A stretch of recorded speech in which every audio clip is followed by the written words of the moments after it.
Winnipeg Sports Talk Daily with Andrew Hustler Paterson and Michael Remis.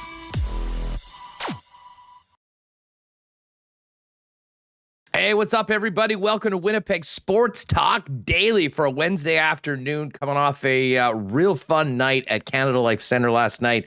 Big Jets win over the defending Stanley Cup champions, the Tampa Bay Lightning.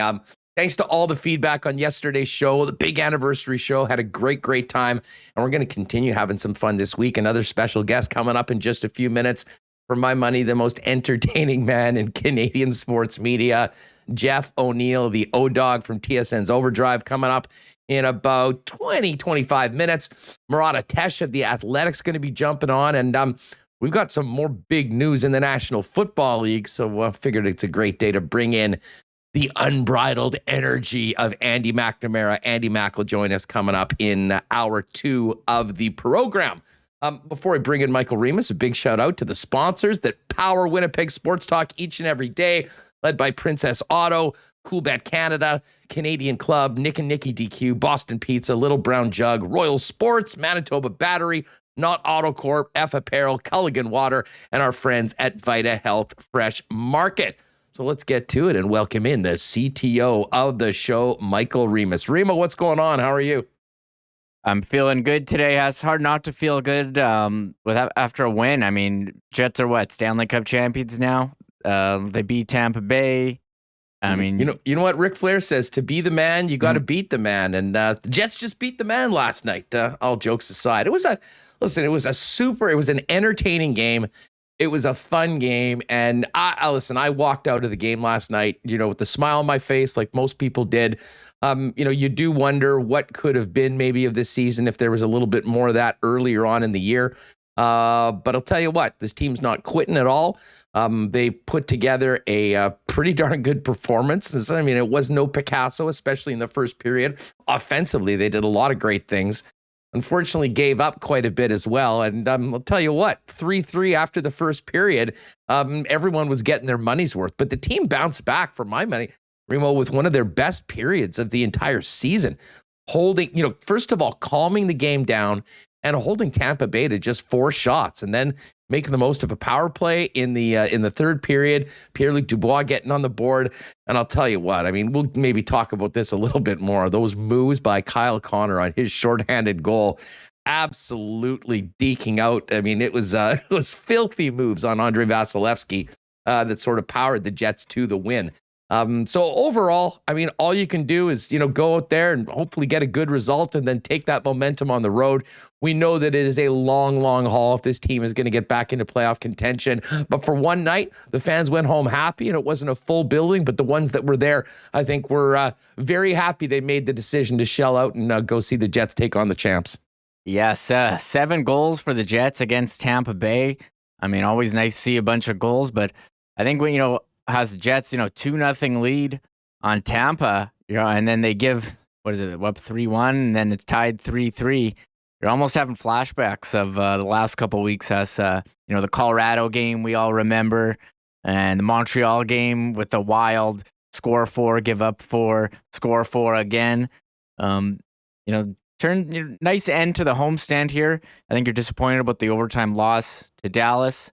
The Rangers, you can say you got goal lead, but I mean, the Jets needed wins. I don't think they got as many as you would have liked them to, but I think this is kind of classic Jets. Just when you think they're down and out, that, you're ready to close the book on this playoffs, in the playoffs here. They come out and beat the two-time defending Stanley Cup champion Tampa Bay Lightning, and I don't know if you're excited that they played so well and it was such a great game, or you're like, well, why couldn't they have done this more consistently? And I know they played well, but again, they had however many shots against Vejmelka in that first Coyotes game. But I mean, you look at the games against the bottom teams that they didn't win, and then you see them go out and beat Tampa. I mean, I think there's a lot of mixed emotions on how this season has gone for the Jets, because that they're capable of playing, strong hockey, but it just hasn't been there on a consistent basis. Yeah, no, I mean, that's fair. I mean, that's absolutely accurate. But living in the moment right now, listen, I know there's some people that'll want the team just to, lose all their games and get the best draft pick. No, I mean, I'm not there, and they're too good of a team to, just play out the stretch, and without any results, moving on to next year. Now, if they shut a bunch of guys down and play a bunch of young guys, then I mean, the results will be what they'll be. But right now, I mean, they still have a glimmer of hope. And tell you what, you got to take it one game at a time, as cliche that is. And it started with a great performance last night. And I'll say this for the fans too. I mean, I go to every game, and there's been some pretty rough nights. And that this homestand overall, I mean, the Montreal game was fun. The Dallas game, the way they played, and they did play very well in that game. To not get the result, I think, was depressing for fans. And then it sort of seemed like, that was it after the Ranger game. So first and foremost, I mean, kudos to the Jets for, stepping up and playing the way they did. Now, as I said, the first period wasn't perfect, but there was a lot of space out there. I mean, for both teams. I mean, the Winnipeg Jets, Mark Scheifele could have had a hat trick in the first period. Vasilevsky, as many pucks as got by him, made a couple 5-bell saves in that first period. And then Tampa did what Tampa does to teams that make mistakes, and the Jets made a few of them, and they were in the back of the net past Connor Hellebuyck. But, in times before, and you brought up that Colorado game, I'll be honest, I wasn't thinking at all about that game, but now that you bring it up, I mean, when things started going the other way, the Jets had absolutely no answer in previous games. Last night they did. I mean, I don't know what was said in between periods in the first and second, but the team came out with a renewed focus. And as I said, completely quieted down the game, and then made the most of their opportunities. So, it's one win. It's one night, but it was a fun night. And, this team needed something good to happen to them. And, you know what? Hey, see what they can do on the road. See if they can make it interesting, keep people engaged, people, dialed into this team right now. Because, yes, we can all agree they're not where we thought that they'd be right now in the standings at this point of the regular season. But there is still quite a bit of hockey left to be played. And tell you what, if they play like that every night, which is a big, big if, it'll be fun to watch through the end. And, we'll probably be talking about some more interesting games and matchups going forward into this road trip and back home. Yeah, a couple things. I know the Jets scored 7. Big Guy points this out in chat. Their issue of giving up 3+ goals continues. That's 12 games in a row. I know some of those were tough for Hellebuyck, but those are the numbers. And I think giving up, that many goals that consistently, not ideal. One positive, we've talked about, how so often this season, you get one of the top two lines going and you don't get any secondary scoring. Well, yesterday, everyone was going. I mean, Mark Scheifele, 4 points, Adam Lowry, again is on an absolute tear the last 3 weeks. He scores again. I mean, all alone in front. Nikolai Ehlers, I mean, all he's done since come back is score points as well. And Kyle Connor, beautiful special teams goals. So the Jets, score 1 on the power play. There were 1 for 4 on the positive. They do hold Tampa 0 for 3 on the power play, which is normally a pretty deadly power play.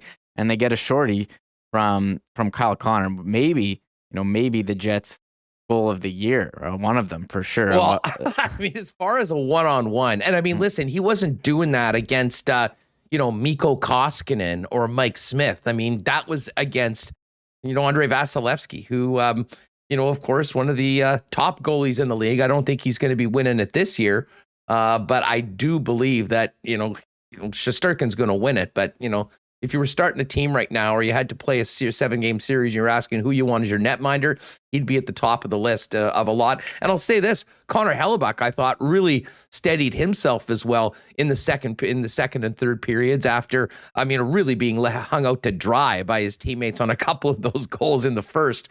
But he battled, as did the Winnipeg Jets. And as I said, I think Schickster, who obviously works at the game, said that it was the first standing ovation at the end of a game in a long, long time in and around the rink. And the team was deserving of it. The fans were into it. And, on a stretch of, more often than not, some disappointing nights down at Canada Life Center, it was a heck of a way to finish the road trip. And for one night, send the fans home happy. And hopefully the Jets in a good headspace going into back-to-back out on the East Coast against the Devils and the New York Islanders. Yeah, and if you're clinging to those slim playoff hopes, Money Puck has the Jets to make the playoffs. I mean, we'll be watching this all season. Was it 7% here to make the playoffs? So I mean, It was 4 yesterday. Yeah, They almost doubled it. I mean, it's not zero. It's not zero. And you look at the schedule coming up. I mean, Thursday in New Jersey, Friday on Long Island, and they actually are on Long Island now in the new arena. It's not Brooklyn. And then, Sunday you got a divisional game against St. Louis and Vegas, who's struggling. So I think you have a winnable stretch, and I do think, maybe they do have a bit of a run. And I was just looking at some of the games. Like, I don't think they've played terrible on some of these, but again, you look at the overtime record, which I think is a huge reason why they're where they are, and the inconsistent play. But I mean, it was a great game yesterday, and you hope they can continue. But we've said that before. Remember when they beat Nashville in that awesome game, 5-2 on Saturday, and you come home and you have a dud against Chicago. So hope they don't fall out with a dud against a weak team like New Jersey, and keep these very slim playoff hopes alive. Yeah. Listen, I mean, I don't know, and I think I mentioned this, after the Habs game last week, that I think now, I mean, I've sort of come to terms with where the team is, and how unlikely it is that they can get into the playoffs. You just mentioned those numbers. I'm sort of watching the games in a different way. I mean, if this game was 2 months ago, and you saw the team get those goals early and then completely fall apart and give those chances up and end up coming out tied, I probably would have been a little bit bent. But honestly, I'm at the intermission talking to some people, saying hi to folks, and was just happy we saw a heck of a fun, great first period, and the Jets were in a game against a really good hockey club. Now, if they can put 3 or 4 wins together and all of a sudden that 7-point number becomes 3, I mean, then I think you get back to that real pressure-packed scenario where every single thing matters. But as I said, if you sort of get at peace with where the situation is for this season and accept where they are, I went in hoping to see a great game last night, enjoy myself at the rink, and I think that was the way most Jet fans were. And listen, they were rewarded for it. It was a great night overall, and this is a team that had played some pretty good hockey and hadn't got the results, and they did it against one of the best teams in the league. So listen, if you are holding out hope and you're looking for a win that maybe a team can build on, certainly last night was it. And to your point, Remis, I mean, they were getting it from all sides of the lineup. Mark Scheifele and his line was huge. I mean, Pierre-Luc Dubois had a monster game. Kyle Connor getting in. And I just want to circle back to Adam Lowry, because it wasn't too long ago the Jets were playing the Calgary Flames in that game. And, we were spending a lot of time talking about, I mean, the first and second line wasn't seem to be going on the same night, but there was nothing happening in the bottom 6. And Adam Lowry in that game went in with less goals and less points than Trevor Lewis, of all people, and I'm sure was playing probably about twice the minutes that Lewis has been. Since then, he has been generating a ton at 5-on-5, and I'll tell you what, his work shorthanded, Remis, has been an absolute revelation. There was jokes, on Friday night against the Dallas game that, as poor as the Jets' power play was, the Jets were actually getting more better chances when Adam Lowry was out shorthanded than on one of their 5 power plays or whatever it was in the first period. But Adam Lowry's really stepping up. I mean, we haven't seen any quit in this team, and he is really leading the way right now, every shift out there for the Winnipeg Jets.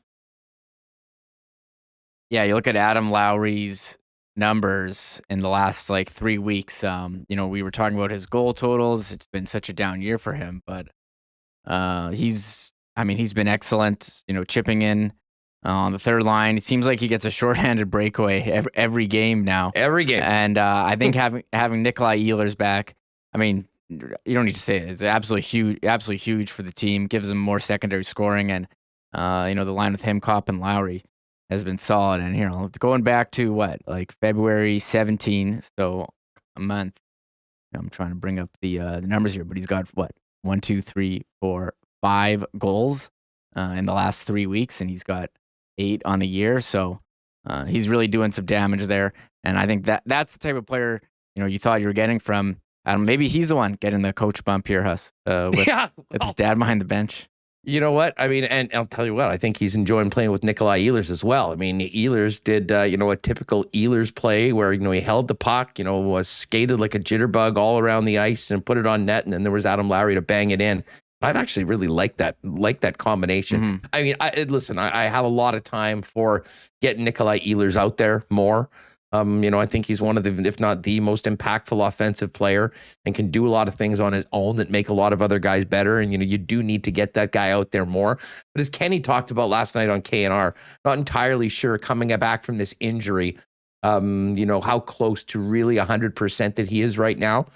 So maybe there is a little bit of game management as well when it comes to Ehlers. Hey, just quickly, a shout out to our buddy Les Thompson. Les, thanks so much for the super chat. It was great to see you last night at the game. I saw Les Remo, and he was there rocking the Winnipeg Sports Talk hoodie. Little celebration of the first year anniversary. So thanks so much to Les. And I know some people are wondering about the supporter badges that we're seeing, and thanks to Bardo and thanks to Candace Jane. It was something that maybe you just want to let people know if they happen to miss yesterday's show, Remis, what's happening right now in the YouTube chat. And just a fun way if people want to support Winnipeg Sports Talk, they can do it. Yeah, I just noticed a lot of people, we weren't really actively asking for it, but a lot of people, were generous and have been doing super chats. So I thought I'd do something fun and let people the opportunity to get a little badge behind their name. It's the microphone from our logo. Each month you get a different color, and there's also some. We're in the emoji business, making custom emojis. There's one of Hustler doing the wave. There's a Jets logo. I'm gonna get some other ones. So it's the join button at the bottom on YouTube for anyone who's asking. I don't know about. I think there's some issues with mobile. I'm not sure about mobile as well. So there's Paul giving us a nice.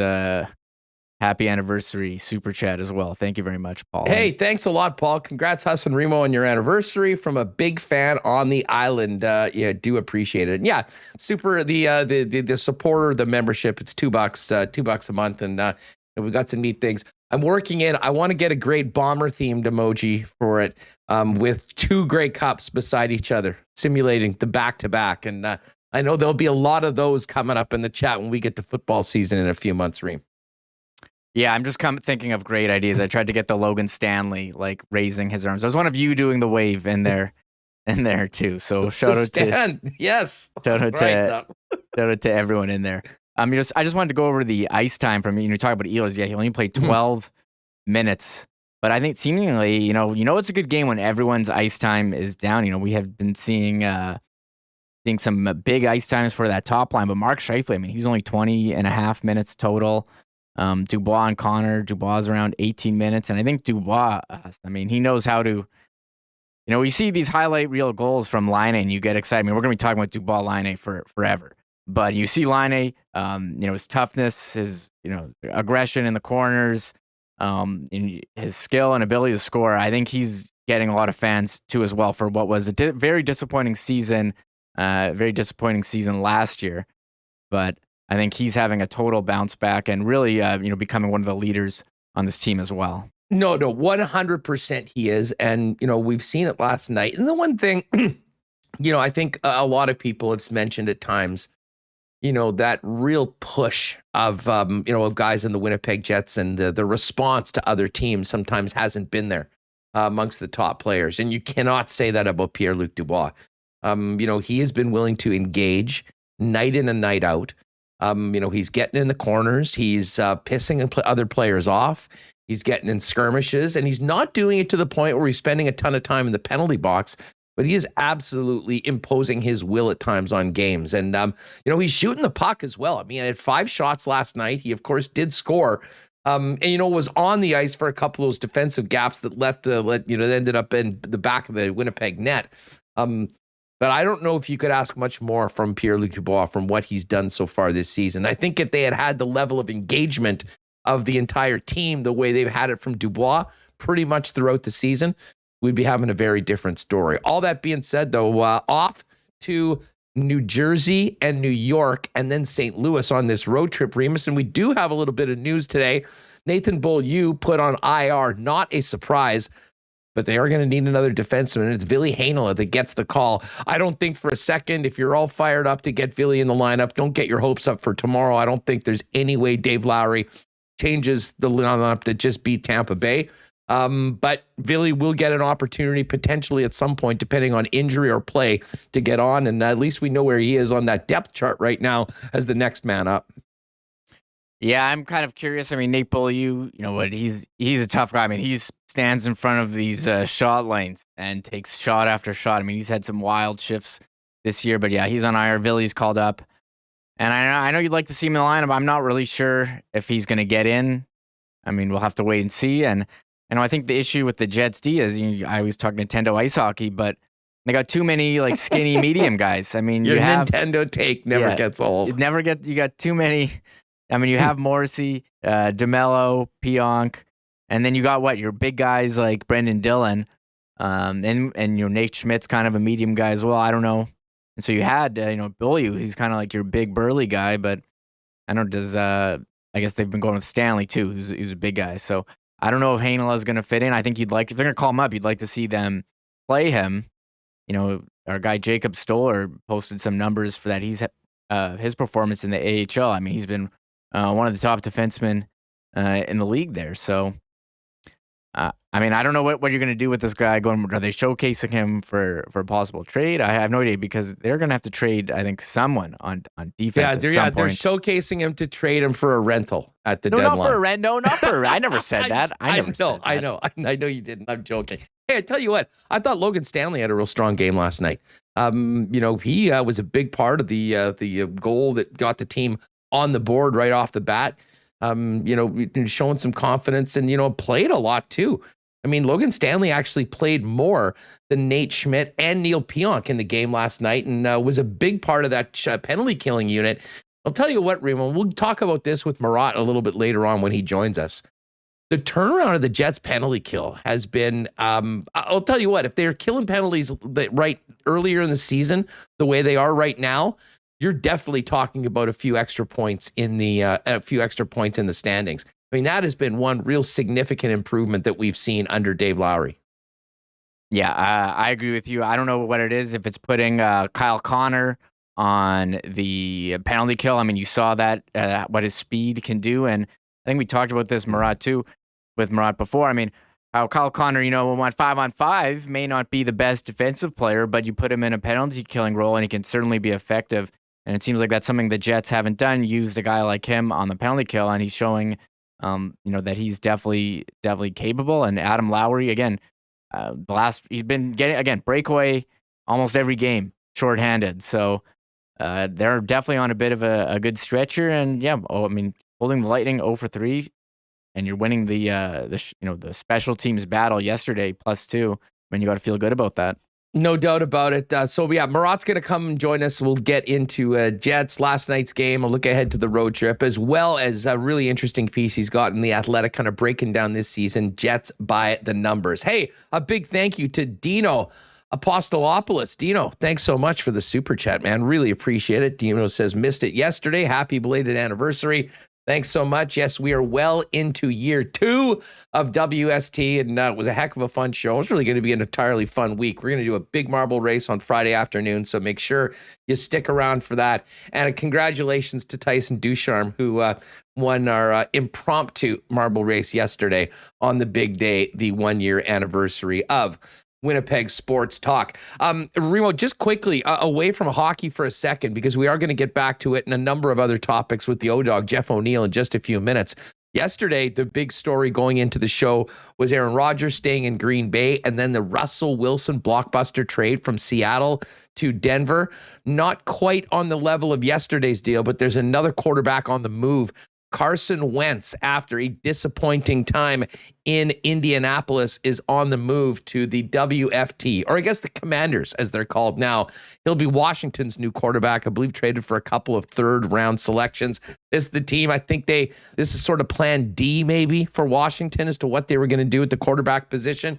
But another chance for the former Eagle and former number 2 overall pick to sort of resuscitate his career that's really gone into the tank in the last couple seasons. Yeah, I mean, Indy, needed a win in Jacksonville at the end of the season to get into the playoffs, and they were upset. And Carson Wentz on his way out. And Washington Commanders got to get used to saying that they didn't have. I mean, who was their quarterback? Did they even have one? So they're trading some picks. Taylor Heineke, and of course they signed Fitz, right? And Fitz got Fitzmagic got injured in the first game of the season and never played. I actually thought Heineke was okay. But, listen, in the National Football League, I mean, we were talking about just the quarterbacks in the AFC West yesterday.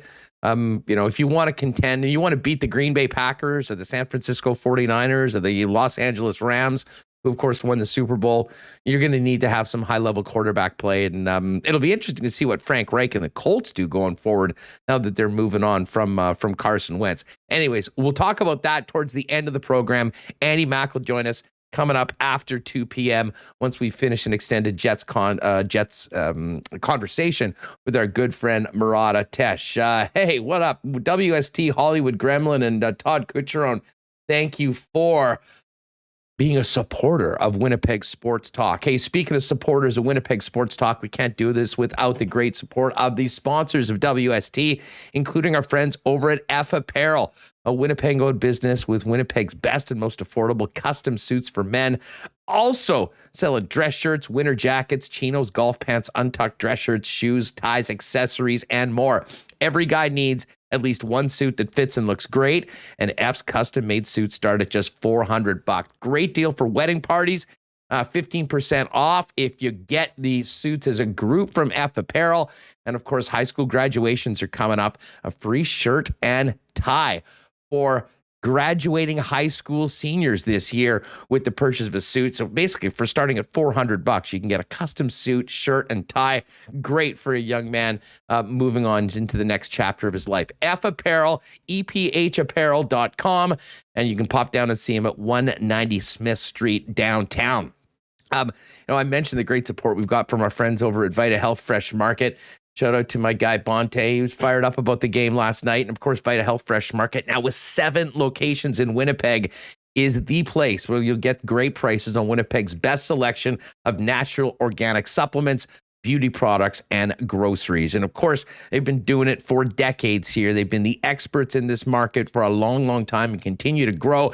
And they've just launched their brand new, fully shoppable website. So if you want to find out more about products beforehand or simply buy online and schedule a delivery with Instacart, you can do that as well online at myvita.ca. But it's always a good idea to pop into Vita Health because there's some amazing, delicious, and healthy lunch options, including Vita Market salads, soups, sandwiches, and more. As I mentioned, Vita Health, 7 Winnipeg locations, including the newest store in Linden Ridge, and check them out and shop online at myvita.ca. And of course, our friends at Culligan Water, speaking of longtime stewards of an industry in Winnipeg, have been the go-to people for water services for families and businesses alike for 65 years in Winnipeg and southern Manitoba. Stewart family has always been the leaders when it comes to the water game in town, and they really do have it all. Water softeners, filters, bottled water coolers, whole home systems, and drinking water systems, not to mention citywide water delivery services, as well as commercial and industrial water products and solutions. You can visit them in person at Culligan at 1200 Sargent Avenue. You want to give them a call, find out more, schedule a delivery, hit them up at 204-694-5180, or find out more on all the Culligan Water services at drinkculligan.com. All right, looking forward to talking Jets with Murat Tesh coming up in a few minutes.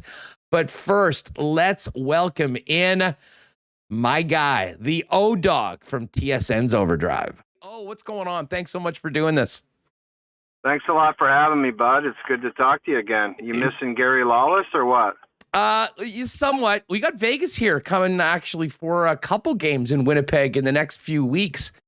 And it'll be interesting to see them coming in. I mean, this is a team that, listen, I don't know, hand up. I mean, there's been a lot of surprises in the league this year, but seeing Vegas lose last night to Philly and be right in there on the playoff line was not something that I'd anticipated. What's up with those guys?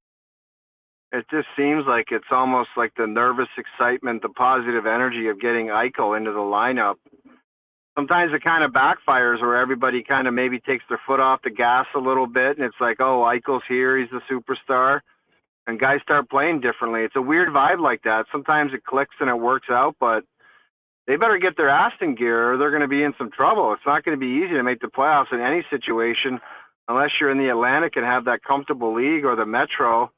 So they better get it together pretty quickly. Yeah, there's no doubt about it. And, not having Mark Stone in the lineup, I mean, he's such a huge part of what they do. And I'm not sure whether it's, a full legit LTIR or whether it's a little Kucherov action from last year, but they got cap issues. They don't have their captain in the lineup, but it's not good. But of course, people are interested in your thoughts on the Winnipeg Jets, O-Dog. I mean, there's high expectations for this team going into the season. And listen, a great night at the rink last night. We just talked about it. I mean, big win over Tampa, but those have been few and far in between. And any sort of consistent stretch from the Winnipeg Jets has pretty much been non-existent since the early part of the season.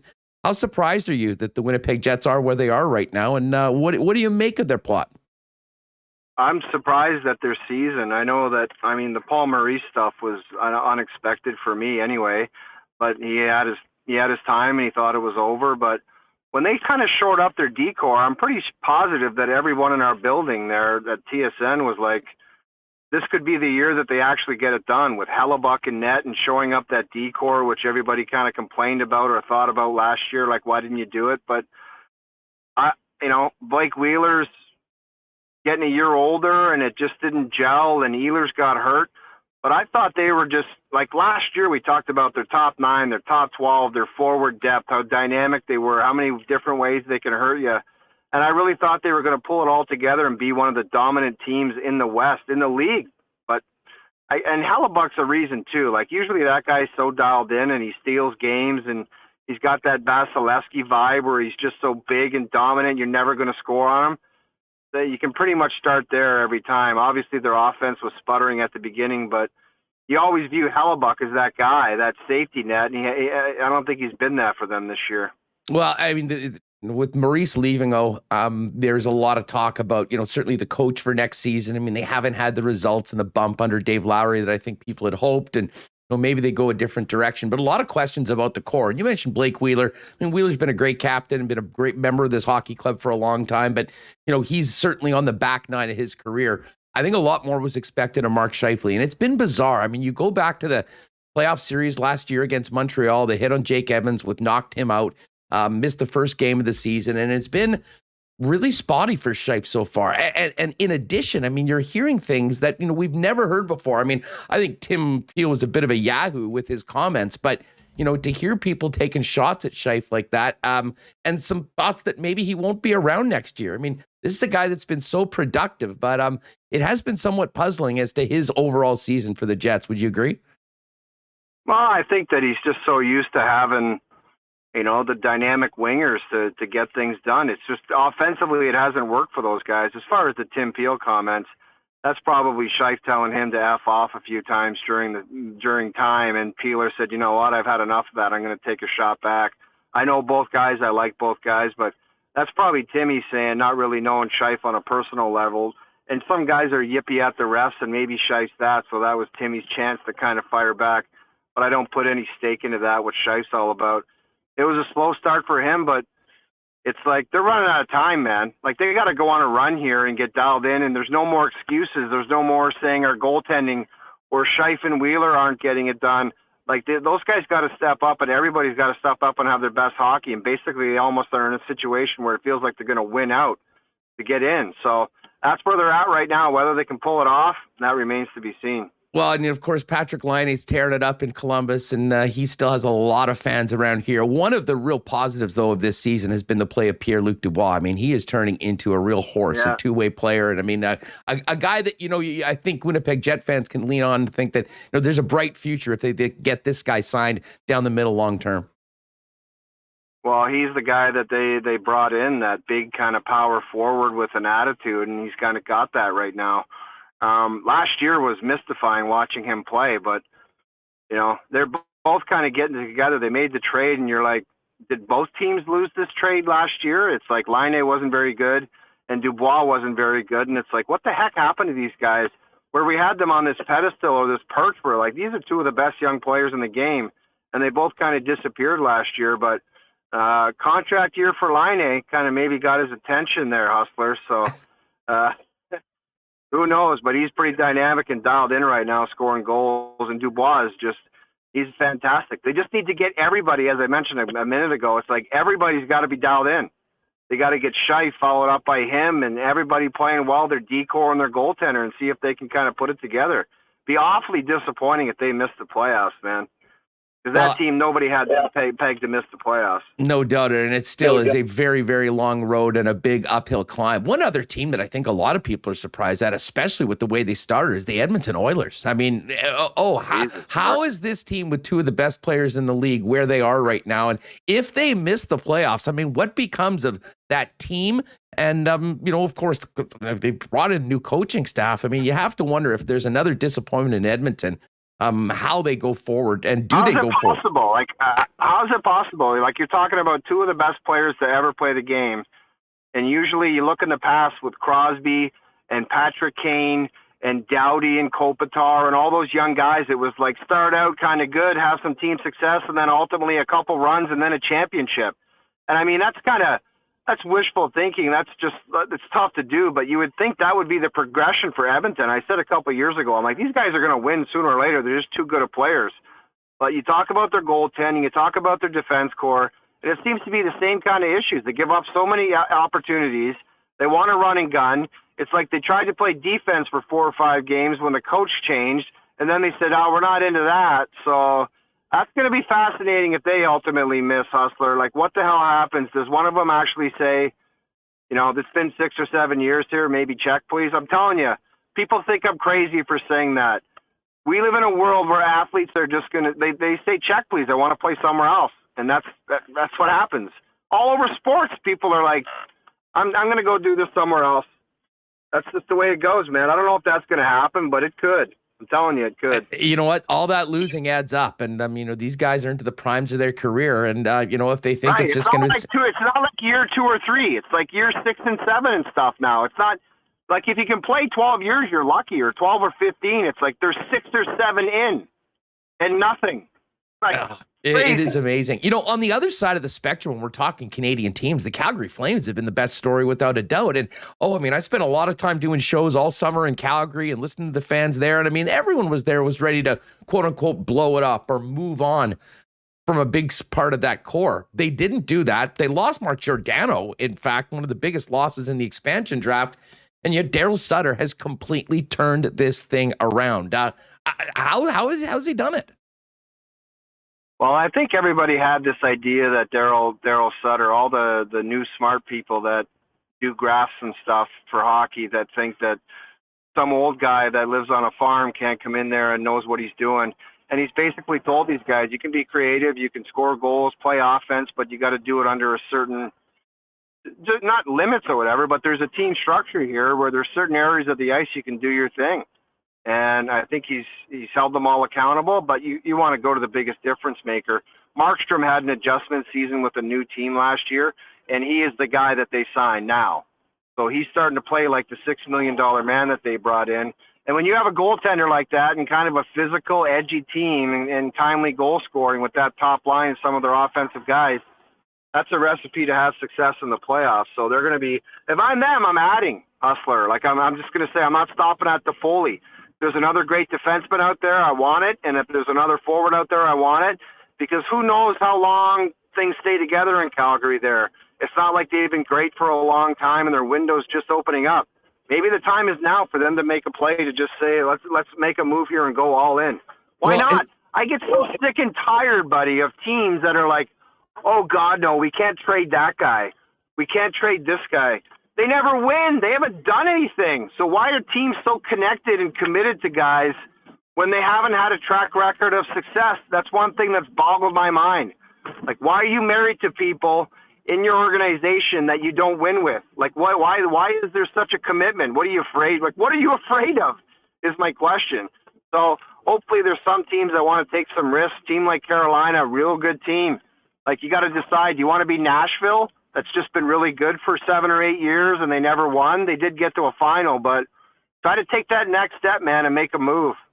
Well, and speaking of that, I imagine, this has been a great season for the Toronto Maple Leafs, but you talk about lack of success. This team hasn't been out of the first round in forever, and they're in a real tough neighborhood in the National Hockey League. What's the What's the pressure like on this Toronto team going into the playoffs? Well, they haven't got out in the first round with this group for 5 years? So there's immense pressure. And it's just like, they're my guys. I'm Leafs guy. I played for the Leafs, and it's just like they can't go without having stress. It's like things were moving along smoothly, and it was all good, and then all of a sudden the goaltenders decide that they don't want to play, and all of a sudden all this stress comes in. It's like, what are we going to do in the back end? What are we going to do with the goaltending? So it's going to be fascinating to see what they do. Can they trust these two goaltenders or try to find one of them that they can go into the playoffs with? Right now, I think that'd be tough to say yes to. But next couple of weeks is going to be dynamite in the NHL, bud. No, there's no doubt about that. Hey, speaking of big moves, what did you think about Russell Wilson going to Denver yesterday in that blockbuster? Something's weird there. I just find it fascinating how one team is ready and willing to move on from their guy, and the other team is just so desperate they sell the farm to get him. That's just pro sports, man, where it's like, Denver desperately wanted that alpha dog superstar quarterback. They finally got him. And from all accounts from the people we talked to yesterday, it was like Seattle was quite happy to move away from it and get the stockpiled picks and kind of reset and move forward. So I don't know. That's pro sports. We'll see who do you think yesterday, if you can take out the $200 million that went in Aaron Rodgers' pocket, because everybody likes $200 million, who do you think out of yesterday was the biggest winner? Oh, I think the Packers. I think the Packers, they've got a guy that, wins 13 games a year for them. Listen, Denver might move up, but I'll make the argument that, they went from having the fourth best quarterback in the division to having maybe the third best quarterback in the division, because he's not my guy, Pat Mahomes, and this Justin Herbert, I think, is a stud as well. And when you think about what they gave up to get Russell Wilson, I do wonder, if they'll be able to really compete. Like, I think they can be a wild card team. That being said, for the Packers, if it's anything other than 12 under center, you're talking about a completely different football team and expectations that are nowhere in the realm of what they have if Aaron Rodgers is quarterback. Yeah, I know. The sample size of Love last year, he played the one game in Kansas City and he couldn't complete a 10-yard pass. But that one game sent the organization a message. We cannot go to this guy right now, and we desperately need Aaron Rodgers. And desperation in a storied organization like that makes you sign checks for $200 million, because you don't want to parade that guy out and be your starting quarterback for the next couple of years. Hey, you're no stranger to a little wager. What was your reaction when you heard this Calvin Ridley story where he bet 1500 and ended up losing 11.1 mil? Oh, he lost his career, bud. Lost his career. It's just so stupid. I bet you there's a lot of athletes that have done stuff that they're not supposed to do and nobody's supposed to know about, but they're smart enough to use their buddy's phone. Like, come on. Are you that dumb where you got to use your own phone to make transactions on betting websites? Like, trust me, everybody's got a little secret here or there. Whether you're an athlete or not, you don't use your own damn phone and cost yourself $100 million because your career's over. Nobody wants to go near somebody that's got gambling stuff, especially on football. In the NFL, it seems like there's second, third, fourth, and fifth chances, but that's an awfully stupid. I always talk like I'm an old man now, Hustler. I'm 46 years old, and it's like when you're my age, you just look back. Like, it just makes me sick that I didn't take my job more seriously as a pro athlete, and I have regrets now. And you do not want to be my age and have regrets. Like, you want to sit on your porch and look out at whatever you're going to look at and say, I did everything I could and gave myself the best chance to be successful, and there was maybe a couple little stupid things in there, but it was all based towards that. So for him, when he's an old man like me or older, he's going to look at himself and say, what the hell was I doing? Like, I cost myself so much with one $1,500 ridiculous transaction. No, it's so true. And as a pro athlete, back in your day, and I'm sure right now, there's no gray area on this. You get there the first day of camp and they drill it in you that you need to stay away from anything related to a wager on football. There's guys that walk in with black suits and black ties. They look like Men in Black guys from that stupid movie. And it's like, they scare you. They scared me. They were perfect at their job. They had the look. They could have been actors because they were portrayed as these guys that not to be screwed with. And they're like, don't be doing this stuff. Anybody comes up and asks you who's injured, asks you this or that, you don't know squat. So He's a dummy. He's a dummy for doing that, man.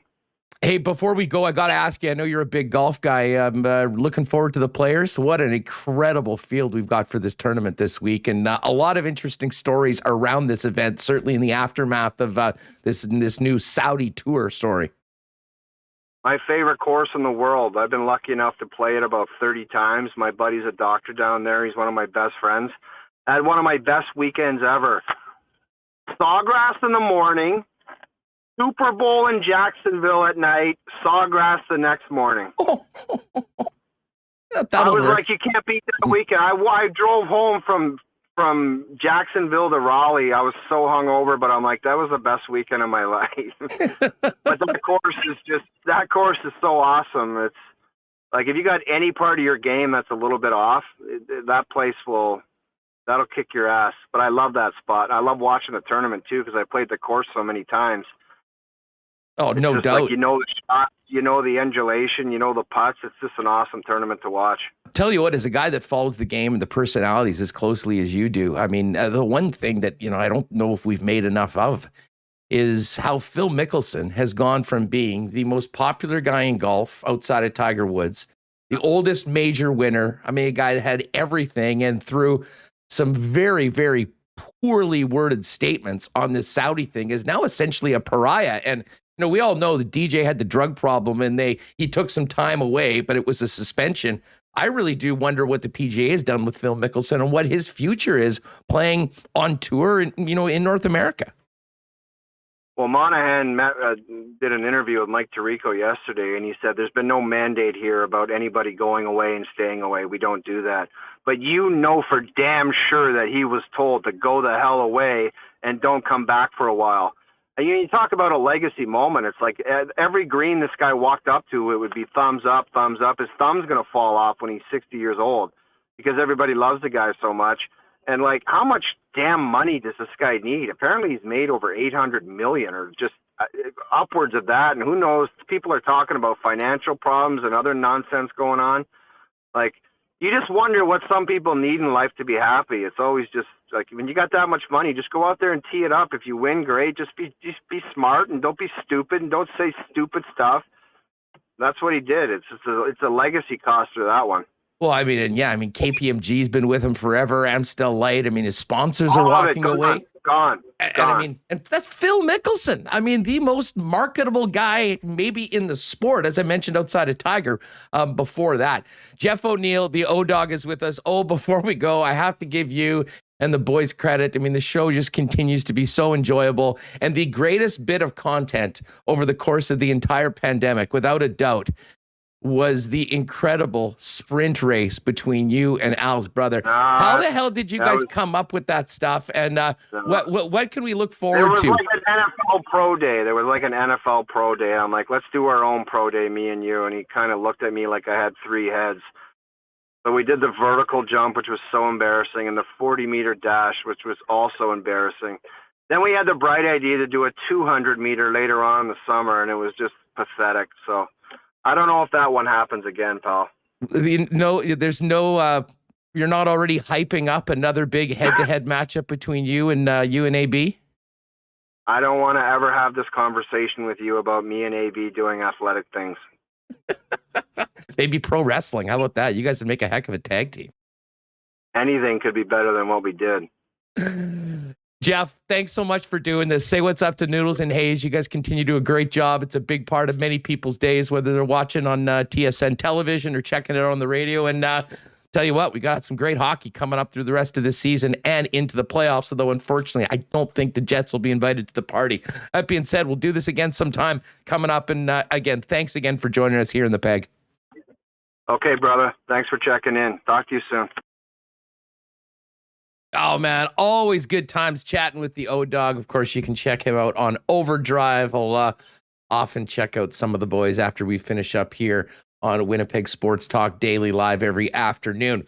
All right. Hey, our pals over at Manitoba Battery have become hugely popular sponsors of ours because it seems like everyone that I talk to that pops in there has such a great experience working with Donnie and his staff on whatever they need. Of course, right now, still trying to get through this extended winter. We've got the best prices on automotive batteries around.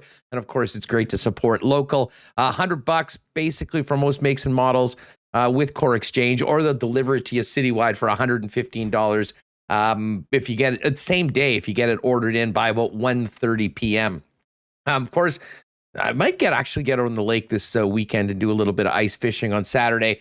And Manitoba Battery is the spot to get the flasher batteries you need to keep you catching fish all winter long. And soon we'll be talking about all the fun batteries that go along with some of the toys this summer. Not quite yet. Of course, Manitoba Batteries at 1026 Logan, 204-783-8787, or you can check them out online at manitobabattery.ca. I did see Greg from Royal Sports last night. Not sure if he's in the chat, but what's up, Greg? He was at the game last night. I was grinding him, trying to get some of that inside info on the new reverse retros for next season. I was not successful, but I can tell you that when those things are ready, you'll be able to get them at Royal Sports, along with the best selection of Winnipeg Jets jerseys and gear in town, not to mention Bomber Grey Cup merchandise, tons of Bomber gear to start off with, in NFL, NBA, Major League Baseball, soccer from around the world, and so much more. A massive hockey department, the biggest in the city, snowboards, fitness, and of course, all the cool stuff over on the King's Skate, Snow and Surf side. Pop down and see him at 750 Pembina Highway, and make sure you follow them on Instagram at Royal Sports Pembina to get the latest merchandise drops and info on deals and sales coming up at Royal Sports. And as I mentioned, spring at least, not a rumor, actually will happen. I did check the long range forecast, and we're actually going to get to plus degrees next week. So maybe it's time to start thinking about that new ride now that the Winnipeg winter has killed your present one. If you're thinking about a new car, before you do anything, start your search by talking to the experts at Knott Autocorp. Why not get into the car of your dreams at an incredible price with the help of the Knott team? Pop down and visit them at Waverly and McGillivray, or you can check them out online at knott.ca. All right, Andy Mack coming up later on. Lots going on in the National Football League, but we've got a lot to chew on with Murat of the Athletic coming out of that Jets win last night against the Tampa Bay Lightning and on the road for a busy 3 games in 4 nights. Let's welcome Murat in. Murat, what's up? How are you, my friend? Hey, I'm doing well. And let me start off with one more congratulations on hitting that 1-year anniversary. We are lucky to have you. Hey, I really appreciate it. And special appreciation to you for your contributions to the show. One of our certainly most popular guests on the program. We love having you.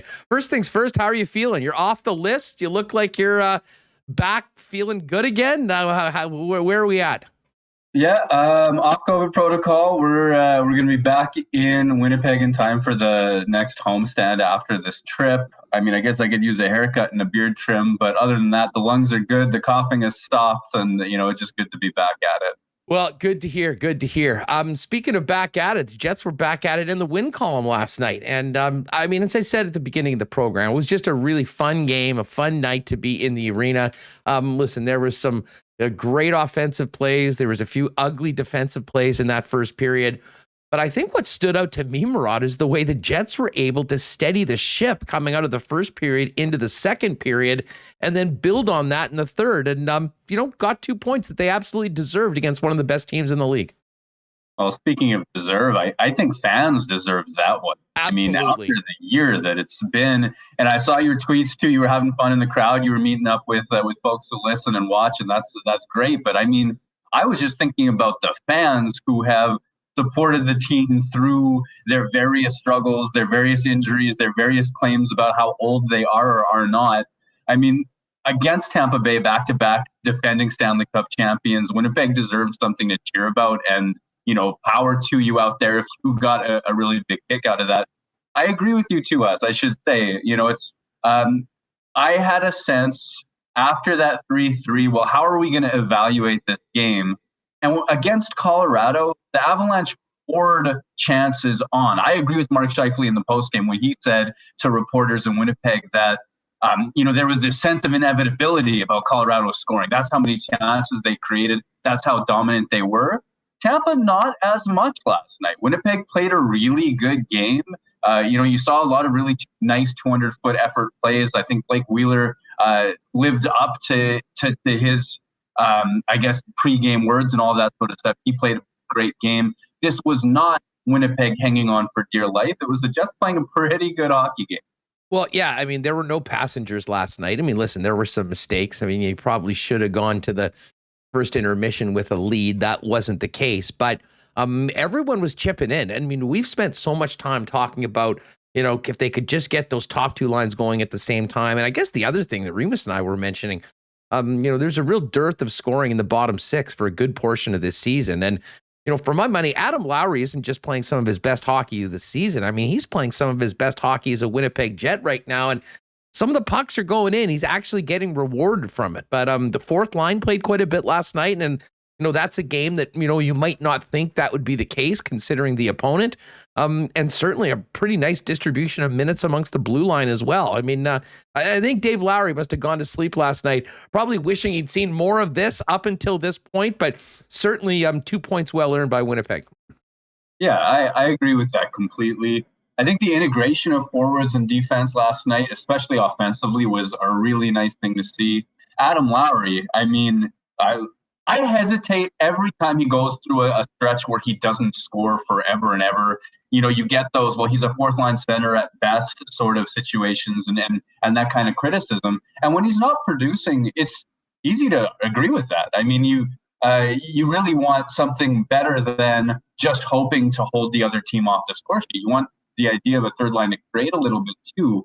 But the thing about Adam Lowry is previous stretch runs, previous playoff drives, I think about him against Calgary, for example, in that qualification round. I could point to a lot of times in his career where he has struggled offensively for a great stretch and then has showed up at a particularly important stretch of the season. He's not always going to be getting shorthanded breakaway after shorthanded breakaway. He got one on the power play too, which was kind of fun. But the goal that you hope that he can score, and this ties it all together for me. It's Winnipeg's forwards and defensemen, and the fact that they played one of their best games all in one. But Nick Ehlers making that long curl high into the offensive zone. You get 3 Tampa Bay Lightning puck watching.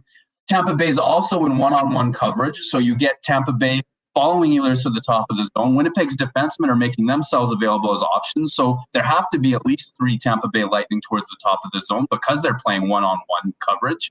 And what does that do? It creates space for Adam Lowry in front of the net, which is where he goes at the right time to get onto that deflection and then bury his own rebound goal. That was a little bit of everything coming together, and against the back-to-back Stanley Cup champions at that, that's a good look. Yeah, no, there's no doubt about it. And I mean, Ehlers has been, listen, I think we all have some room for maybe a few more minutes, presuming that he's able and, ready to kind of step it up coming off that long time out of the lineup. But when he has been on the ice, he is such a difference maker, Murat. And we saw it, with the struggling power play unit that, had the majority of the time. Ehlers, came out with a couple goals on the weekend. And, I thought that Lowry goal was a big, big goal. And listen, credit to Adam Lowry for being where he needed to be to have the opportunity to score the goal. But the offensive creativity and, making the space available for Adam Lowry really did start with 27 on that play. Yeah, and it's a big difference at 5-on-5 what Lowry can produce when it's Nick Ehlers and Andrew Kopp on his wings as opposed to Austin Poganski or Christian Vesalainen or Christian Reichel, who are great stories. I mean, their success at the AHL level and their NHL level play is a good story for them. That's not to take away from them, but they're not Nick Ehlers and they're not Andrew Kopp. I think that it also illustrates something that the Jets have talked about a lot. You hear Dave Lowry say it. You heard Paul Maurice say it against Montreal in the playoffs last year. The Jets need to get to the net. The Jets need to get to the net. But the big thing, and I've said this before and written it too, is that they have to go to the net with the reasonable belief that the puck is going to get there. And that takes a little bit of space making from the speed of Nikolai Ehlers in that case. It takes a little bit of activation from the defenseman as well to get that puck through, get it on net for a redirection. And all 3 of Winnipeg's first period goals involved activated defensemen. And I think that's a good sign. That's when players can believe the puck is going to get there and justify that net drive to get onto pucks like that and create goals like Lowry's, like Scheifele's, and on and on. Yeah, well, I mean, they scored goals in a number of different ways last night. And listen, I don't think John Cooper's going to be pointing at that game as a great example of the Tampa Bay Lightning at their best. But, it is what it is. They had a lot of space. They've made the most of it. And I'll say this, Murat. I mean, it has been a bone of contention of mine that, so many of the Jets' problems have been self-inflicted. I mean, it comes back to, spotty and at times poor puck management. And, things that at this level often are done quite simply have been difficult at times for the Winnipeg Jets last night. But I'm not sure whether it was they realized that, they can't spend too much time thinking about things against the Tampa Bay Lightning and just go and execute it. But especially in that third period, I mean, the top line at the top of that list, I mean, with Mark Scheifele, and he could have had a hat trick in the first period. I mean, they were making quick decisions and they were making the right decisions and they were taking advantage of the space that they did have that was allowed them by Tampa. And they were beating a pretty damn good goalie doing it as well. Yeah, I think the thing that I like a lot is that they controlled the flow of play against one of the best teams in the National Hockey League.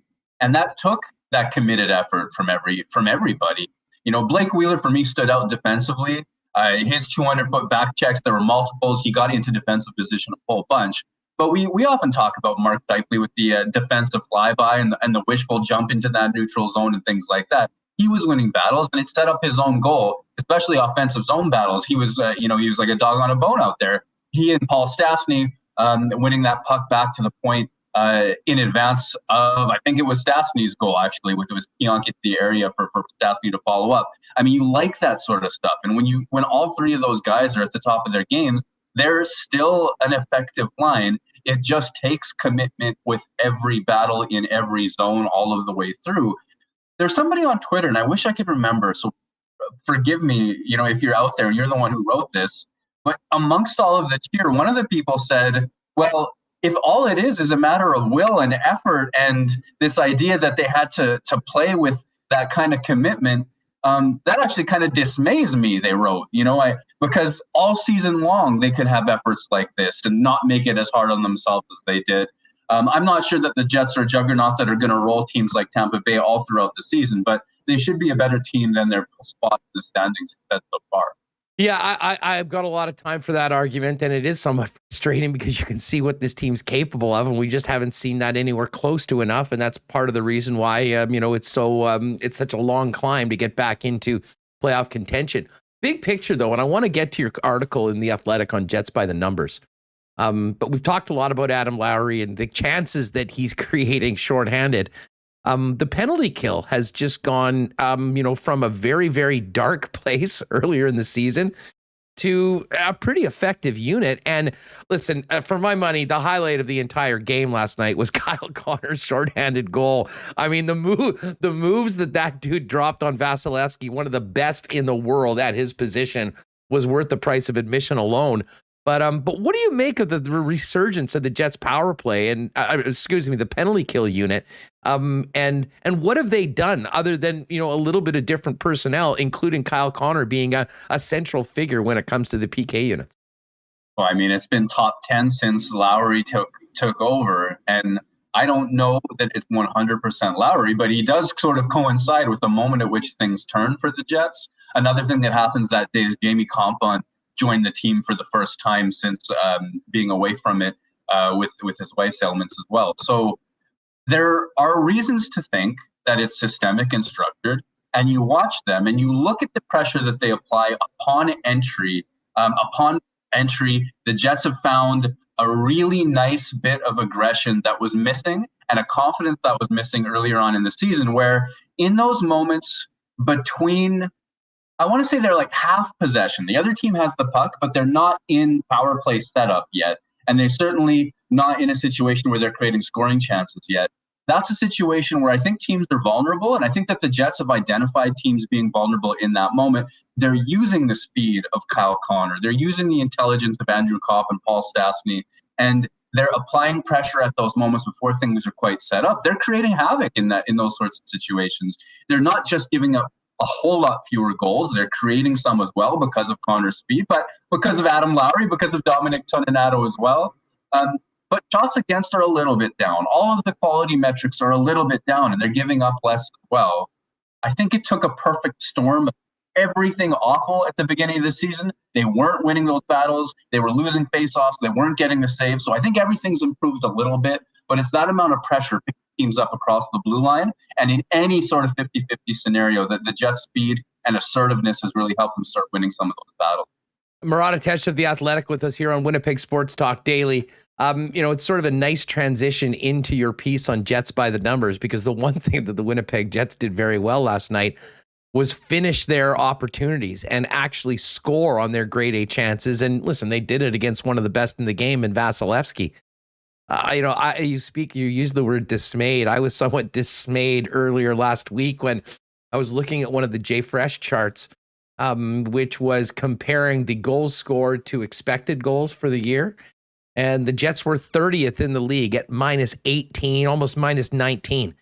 And it just goes to show that, what we have been seeing is at times they have been creating stuff. They have been, giving themselves opportunity to score, but they haven't been doing it. And they got the finishing last night. But as you pointed out in your article, Murat, over the entire body of work of this season, there hasn't been a lot of pucks going. It hasn't been as many pucks going in that you would think there would be with the amount that they have created as far as offensively and getting chances on net. Yeah, exactly. If you count the power play too, it's up to 33 goals or so. According to this, would come from Micah McCurdy at Hockey Biz, where 33 goals compared to other teams with average finishing. Winnipeg has been shorted this year by not bearing down and finishing their chances or what have you. You can make your own interpretations.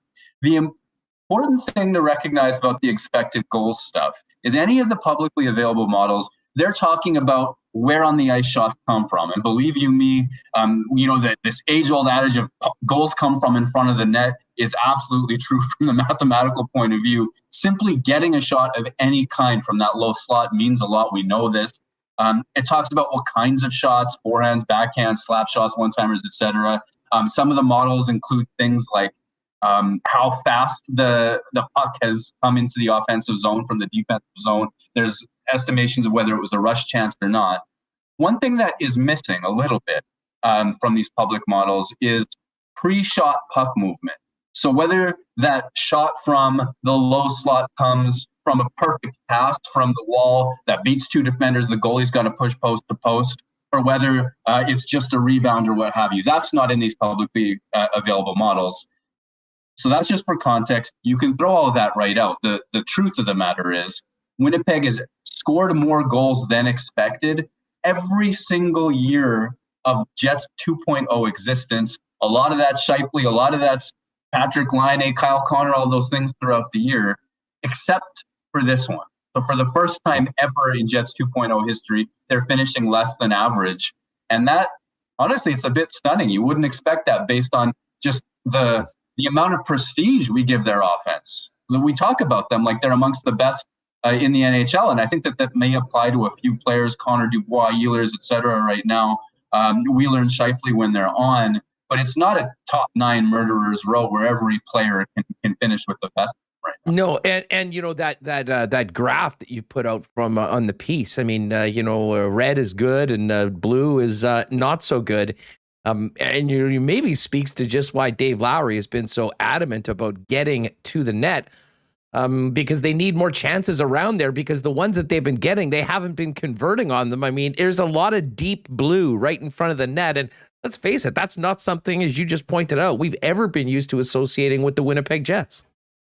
No, I mean, they tend to vary. Over the course of the years, they've had so much offensive firepower. And even now, right up until the All-Star break, Mark Scheifele was shooting, his shooting percentage was so low. He wasn't finishing. You could play that highlight reel where he skies the one-timer or he gets robbed by Vamelka or whatever the story is. Some of that's come home to roost. I think he scored an awful lot of goals and sort of the puck luck has come back in his direction of late. But team-wide, you're used to seeing Winnipeg finish those. You're used to, when they get those chances, it's because, prime-aged Blake Wheeler bulldozed his way to the net and there's chaos there. Or Pierre-Luc Dubois right now, for example, as well. Or Kyle Connor on a breakaway. I mean, those sorts of chances. And then you've also historically had guys like Patrick Laine who can score from great distance way more than you'd expect an average shooter to be able to do. One thing I wonder about, though, Huss, and I wonder what you think about this, is Winnipeg likes shots from the point. Winnipeg takes an above average amount of shots from the point. Sometimes there's traffic, sometimes there isn't. I wouldn't argue that anybody at the point can rival a Cale Makar or shoot like Dustin Buffman used to.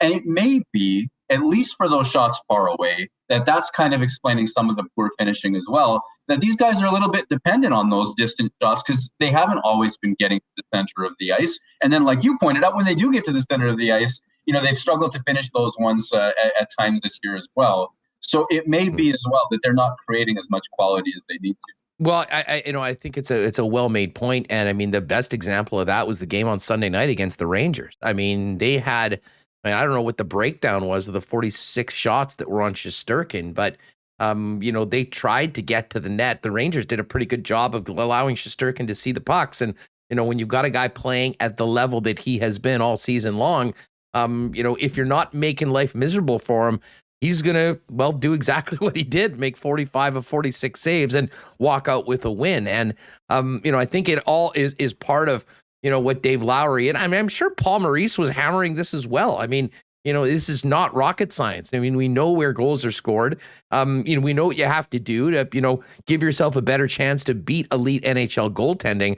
And at times the Jets hadn't been able to do that. And the weird thing was last night, there was some of that. I mean, with some of the goals that were scored in close, but maybe more impressively last night, and maybe this goes to Tampa having a little bit of an off night defensively, was, as I mentioned before, I mean, the Jets taking the space that was available to them and creating more high danger chances than I think we've seen on average so far with similar opportunities this year.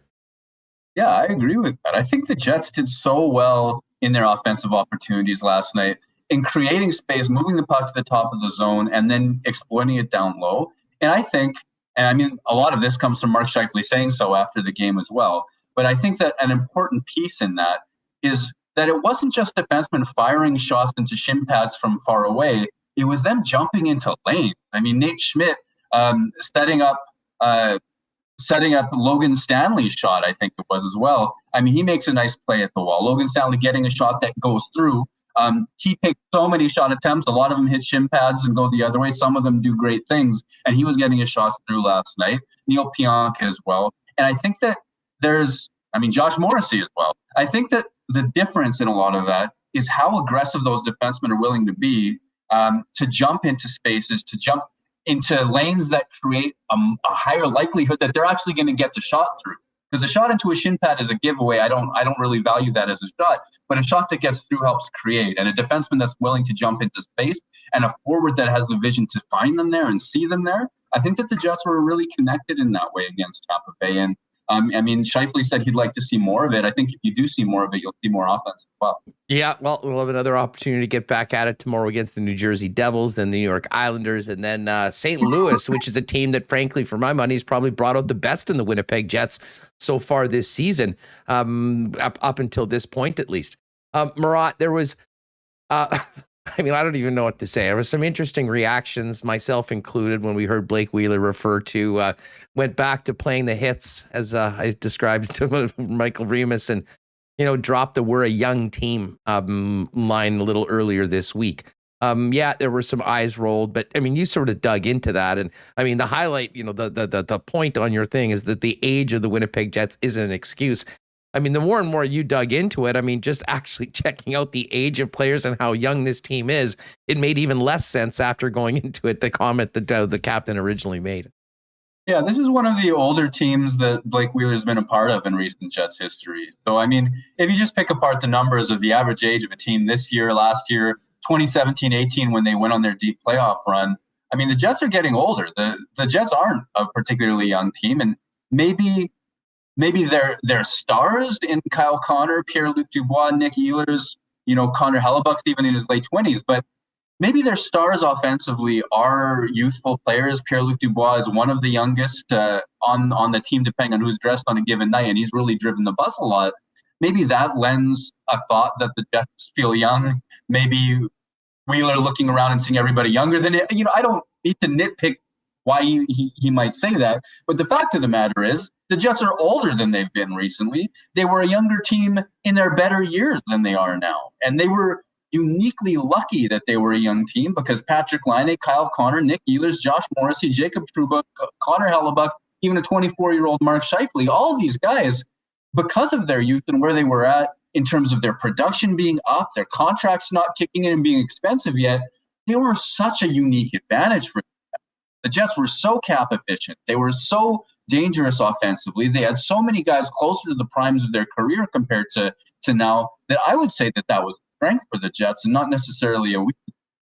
It takes Laine-esque shooting, Connor-esque finishing, Ehlers-esque talent as well for the young guys to have that kind of an impact. You can't just plug in, let's say, a Christian Vesalainen or a David Gustafsson and expect those same kinds of results. But at the same time, youth has generally been a positive for the Winnipeg Jets and not something that holds them back at any point. And look at the numbers. They're older now than they've been. Yeah, I know. I mean, I think you did a great job of laying it out. I mean, the argument is that maybe the Jets could use to be a little bit younger, and they've had more success when they have been a quote-unquote younger team.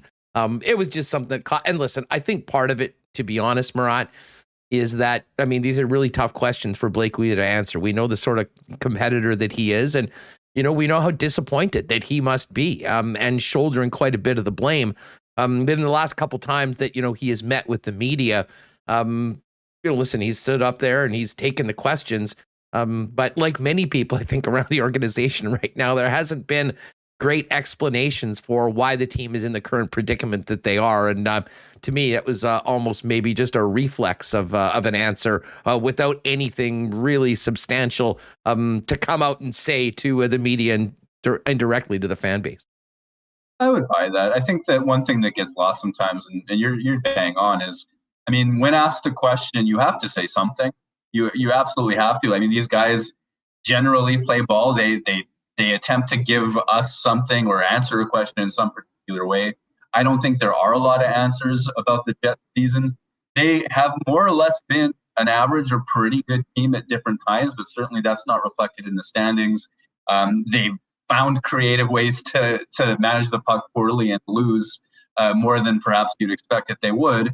And, Blake Wheeler has honestly said a few times of late that he doesn't know. So perhaps, maybe it's just a reflex and we don't need to write 1,000-word essays on the topic. But we've heard it so much, right? We've heard it so much, and you can demonstrate that it's not really quite the case. So let's just put that one aside and maybe focus on the more important truths in front of the Jets, perhaps. Well, one other question that I still can't really understand with a goaltender like Connor Hellebuck, who albeit might not be playing at his Vezina level, but is still pretty damn good, and the players on the Winnipeg Jets and their ability to score historically, is how in the world this team is 3-10 in 3-on-3 overtime and shootouts this year. Do you have any thoughts on that? Or is the nature of 3-on-3 and shootouts somewhat of a coin flip, and it's a bit of an aberration in the wrong way for a team that's been historically very good after 60 minutes?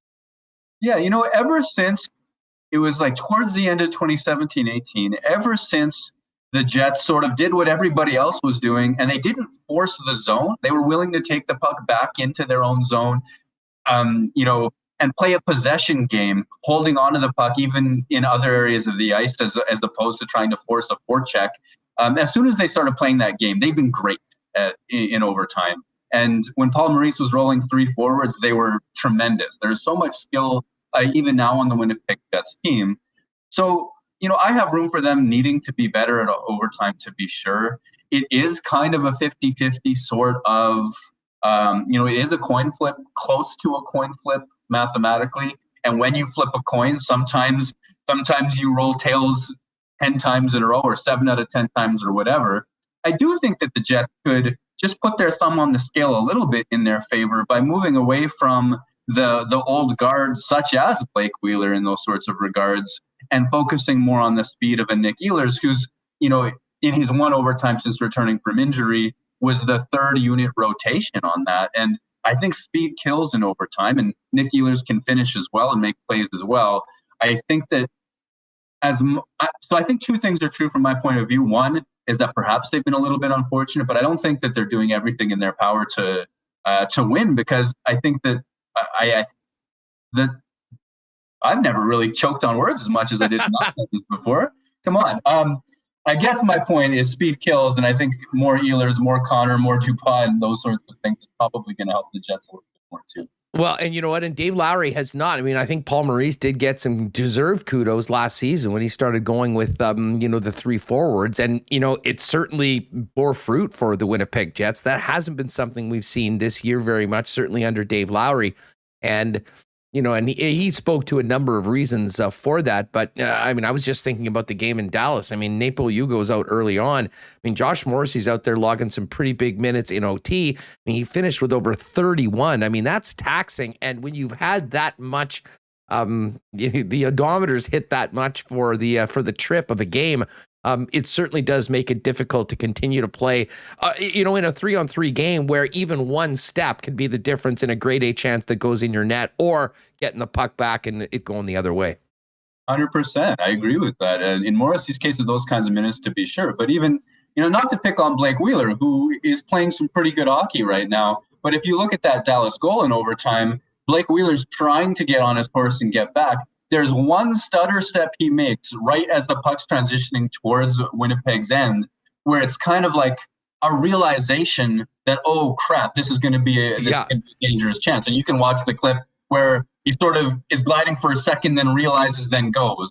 And I don't expect any player to catch up from that position necessarily, but that's one of those moments where I think, again, you'd look for a player with more speed to be on the ice in that situation. Or, just to get off the ice as well at that point. But I think that was a situation where a little bit more speed and a little bit fresher legs could have done the Jets some favors. What other interesting piece of the Jets by the Numbers article that you can read at The Athletic is on Connor Hellebuyck. And, I really agree with your assessment. I mean, he has had a down year, but the bar was raised very, very high. We know how important he's been to this team's success. But for the folks that are suggesting that he is the root cause of this, I certainly disagree with that. When you dug into the numbers, what does it tell us about Connor Hellebuyck's season to this point from you, Murat? Yeah, when a team underperforms, lots of different areas have a piece of it. The idea that it's all Connor Hellebuyck or that Connor Hellebuyck's been giving away these wins or what have you is really just not quite supportive. He hasn't been great. He's not in the top 10 in the most important goaltending stats. Save percentage, goals saved above expectation or above average as well. He's not having that season, and that is an important, real truth. We're used to him stealing games. On the other hand, he's not having a horrible season either. By other goaltending standards, he's just kind of in the 18 to 22 range amongst NHL starters. You expect more than that. You expect better than that from Connor Hellebuyck. You might even believe that if you were better rested, you'd get more than that. It's just, I think the important thing in the Connor Hellebuyck discussion is enough nuance to recognize that he has not been elite or great this season, but he is not having a horrible season by NHL starter standards. If you look at the Winnipeg Jets defensive zone and where the Jets give up their chances from, it's still a huge pile of red in front of Connor Hellebuyck's net. He has a lot to deal with, and even if he's not having an elite season against that, compared to the quality he's facing, he's still having a pretty good one. And I think folks are perhaps putting a little bit too much of the blame on him because of how highlight reel some of those goals against him have been, or some of the giveaways made that. But well, and you mentioned the workload as well. I mean, the one thing that stands out, and you got that piece from Micah Blake McCurdy that said, sure, Sturkin's running away with the Vezina. Also, the Jets are trying to kill Connor Hellebuyck. I mean, the amount that he has played this year, the amount of pucks that he's seen, the load that he has shouldered, is not anything new, but I think it's even more extreme this year because of the unproven nature of Eric Comrie coming in, although Eric Comrie's done his job when he's had the opportunity to do it. But also, Murat, I think it speaks to just how this desperate situation the Jets have been in for the better part of the last 2-3 months, basically ever since Dave Lowry took over, knowing how important all these points are and really feeling that each and every night, 37 is the guy that gives you the best chance to come away with two. Yeah, and history says that he is. Credit to Eric Comrie for having a really excellent year. We talked about the very realistic doubts facing Eric Comrie heading into this season and wondered what kind of year he would have. He's had a very good one, and I think the Jets could go to him more than they've been. Connor Hellebuyck's workload is really quite extreme. But history says he's the guy, and I think he's earned that.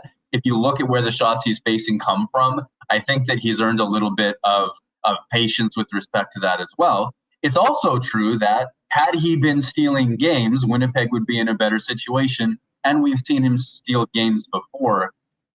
Talk about 2 or 3 months. Talk about the last few years. When Winnipeg was getting shelled nightly, buried in its own zone nightly, and Connor Hellebuyck was holding the fort, winning them games, keeping them in qualification round status, keeping them in playoff status, depending on what year it was, that could have been a whole lot worse if we were getting this version of Connor Hellebuyck too. And I don't know that we fully acknowledge just how, I voted him for Hart, so I'm going to pat myself on the back. I don't think we acknowledge just how severe even a little bit of goaltending struggles could impact the team. The Jets have been better, but he has not been this year. And certainly, had he been, the Jets would be in a little bit better of a spot. But I can't possibly bring myself to blame him for the entirety of Winnipeg's struggles. No, with you on that. Hey, quickly on the way out, what are you looking at? And what will you be paying close attention to in this quick 3-game road trip out east?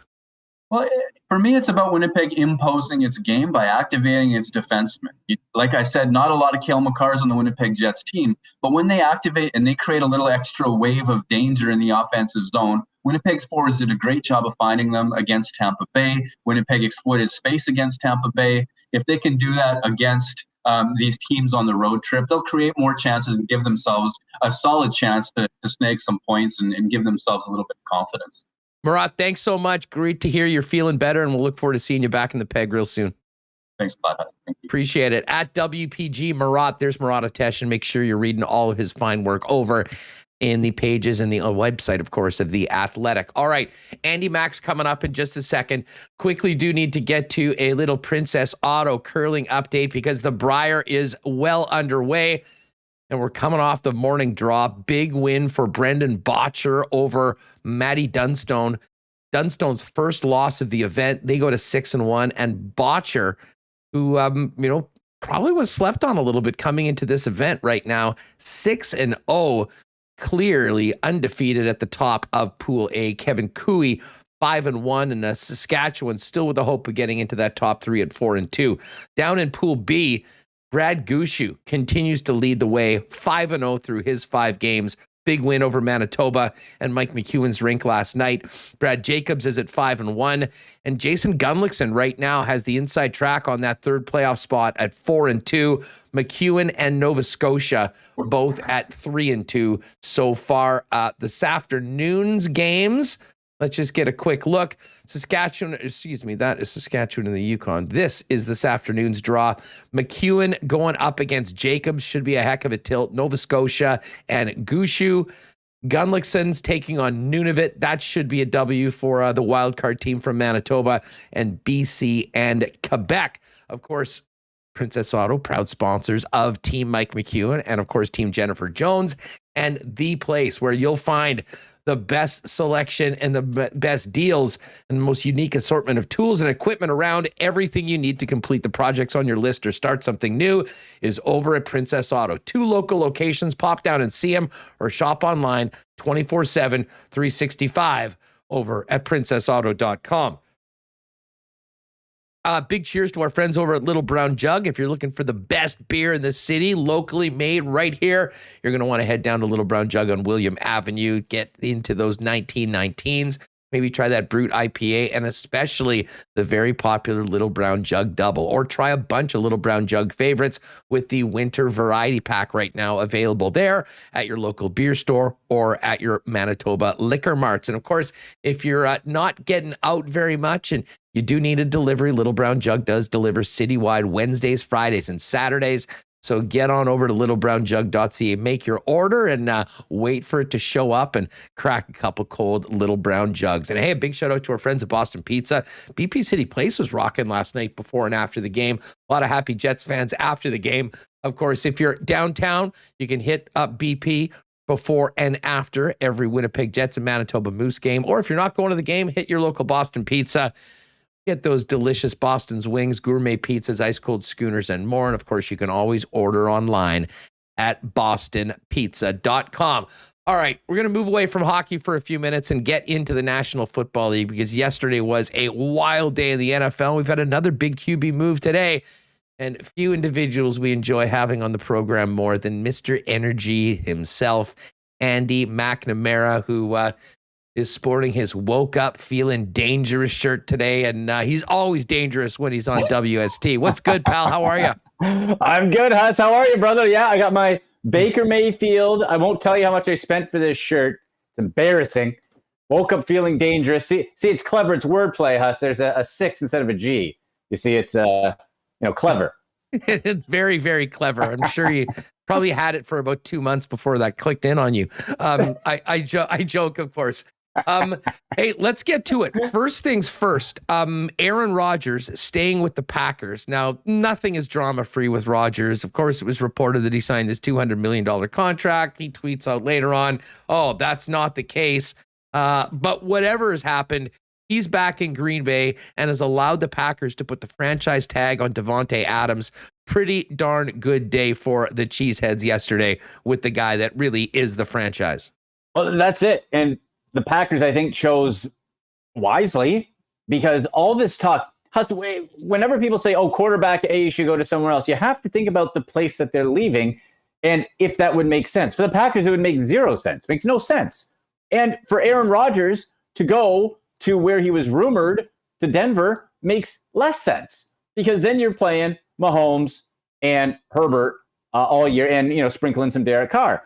So that didn't make sense. Now you're in a safe place that you can stroll to a division title, Huss. You can stroll easily. You have Davante Adams. It looks like what the Packers are going to do is just simply run it back for the draft. They actually do something sensible, not that precious capital like Jordan Love. What are you doing with Jordan Love, by the way? That first round pick with splinters in his butt. What are you doing with that? What are you doing with that blocking tight end you got a couple years ago? Draft correctly, and you can go to the Super Bowl, because Russell Wilson is one QB now who's out of the NFC over to the AFC, and Tom Brady's retired. No excuses for them to at least not get to a conference championship. No, you're so right. And honestly, I mean, now that, this has happened and Rodgers is sticking around, presumably till the end of his career, it just makes that selection of Love even more indefensible. And to think, and we talked about this yesterday, but to think that Justin Jefferson was available, then gets selected by their arch rival Minnesota Vikings. I mean, can you imagine how lethal that team would be with Davante Adams and Justin Jefferson on a rookie contract for the last number of years? Ridiculous. And here's the thing. They can get back there. This is, again, a super deep wide receiver class. You can get a stud if you're Green Bay, if not the first round, into the second round. And it's a buffet, really, Huss, of what type of wide receiver do you like? Do you want one of the Ohio State guys who's 6 feet, under 190 pounds, run like the wind? You want a big boy like Drake London, 6'5"?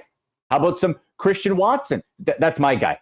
Combine crush. Every year I got my combine crush, Huss. You know this. Christian Watson and Drake London are my two receivers. 6'4", guy can catch anything, huge hands, and runs under a 4.4 40-yard dash. It's ridiculous. You can get one of those types of players, pair him with Adams, with a great backfield, and go for it. But it all depends to me. Can the Packers front office get out of their own way? That's what we have to wait and see. Well, who knows? Maybe Rodgers, maybe part of the deal is he gets to make the first round selection. He should. Why not? I wouldn't put it past him. Andy, of course, the blockbuster yesterday was Russell Wilson, as you mentioned, moving from Seattle to Denver.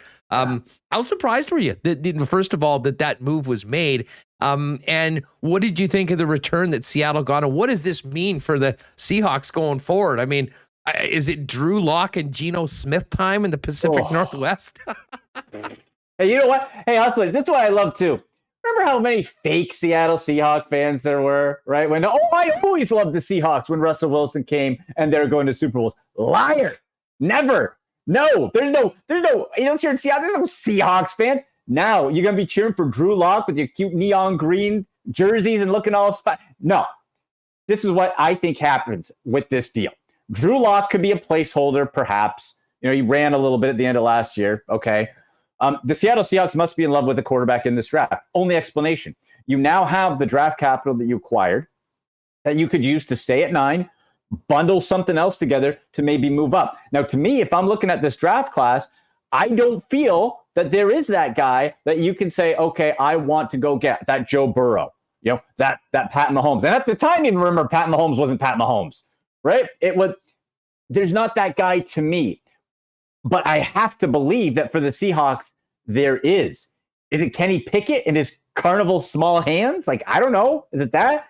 He's small hands guy. Eh? He's really, it's tough. It's tough to, really make it in the National Football League without massive, massive hands. That is the funniest narrative every Isn't that year. So funny? Are we sure about this guy? I mean, hey, he completes 85% of his passes, but doesn't have huge hands. Yeah, like come on now. But that's what I'm thinking. There has to be a guy that they absolutely love and are going to take, because you cannot tell me that you are going to go with Drew Lock and Geno Smith as your options. That's ridiculous. Unless you're going to completely blow that team up and rebuild and try to tank it for next year. Well, and I wouldn't be surprised if that potentially happens. Because, of course, I mean, you think about it. I mean, they traded those picks for Jamal Adams. Yep. Now they're getting these picks back in a very difficult division where certainly on paper, they're probably 4th out of 4 teams. And right now, and if they do that, I mean, listen, if you want to pick really high in the draft, I got a great way to do that.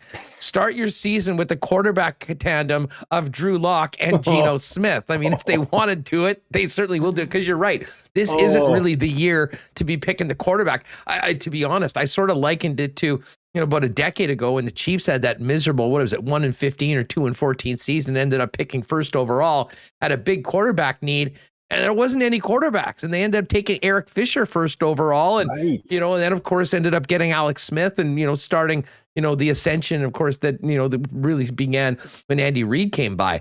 But the timing isn't great for the Seahawks when it comes to this particular season, and I have a feeling this might be part of a bigger plan for them moving into next year with better quarterback talent in the draft and being poised with multiple first-round picks. And I also have to wonder, though, Huss, you got Pete Carroll. And for as great as he looks, like, you find me a better looking 71-year-old than Pete Carroll, you're not going to do it. Right? But at 71, is this guy interested in a rebuild? I would think no. And if you look at it also from a fantasy football side, this absolutely drops as the season stands right now. As it stands right now, if the season were to start, it tanks DK Metcalf and Tyler Lockett. For dynasty owners, for all that, don't trade them yet. Don't panic trade. You're trading at the lowest possible value, because those guys right now, to go from Russell Wilson to Drew Lock and Geno Smith, oof, that hurts. It is. And of course, DK, one of your famous prior combine crushes, and we went DK. back at it about DK. He's turned out to be pretty good. You were right on that one. I'll give you that.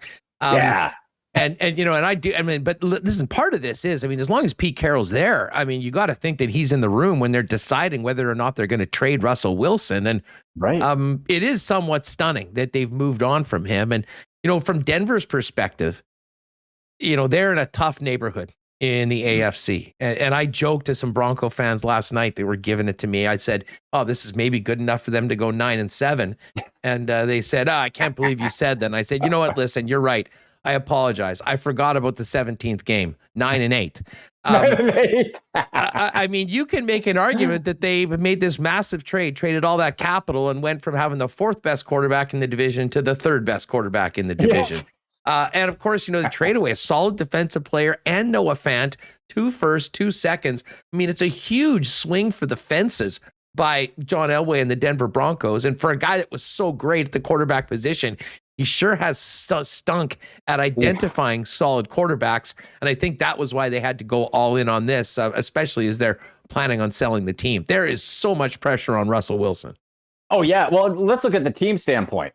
Now, listen, you can sell a horrific NFL team and you're still going to get, almost $2 billion. So we're not crying poor here. But marketing-wise, looks a whole lot better to have Super Bowl champ Russell Wilson as your QB than Drew Lock or Teddy Bridgewater.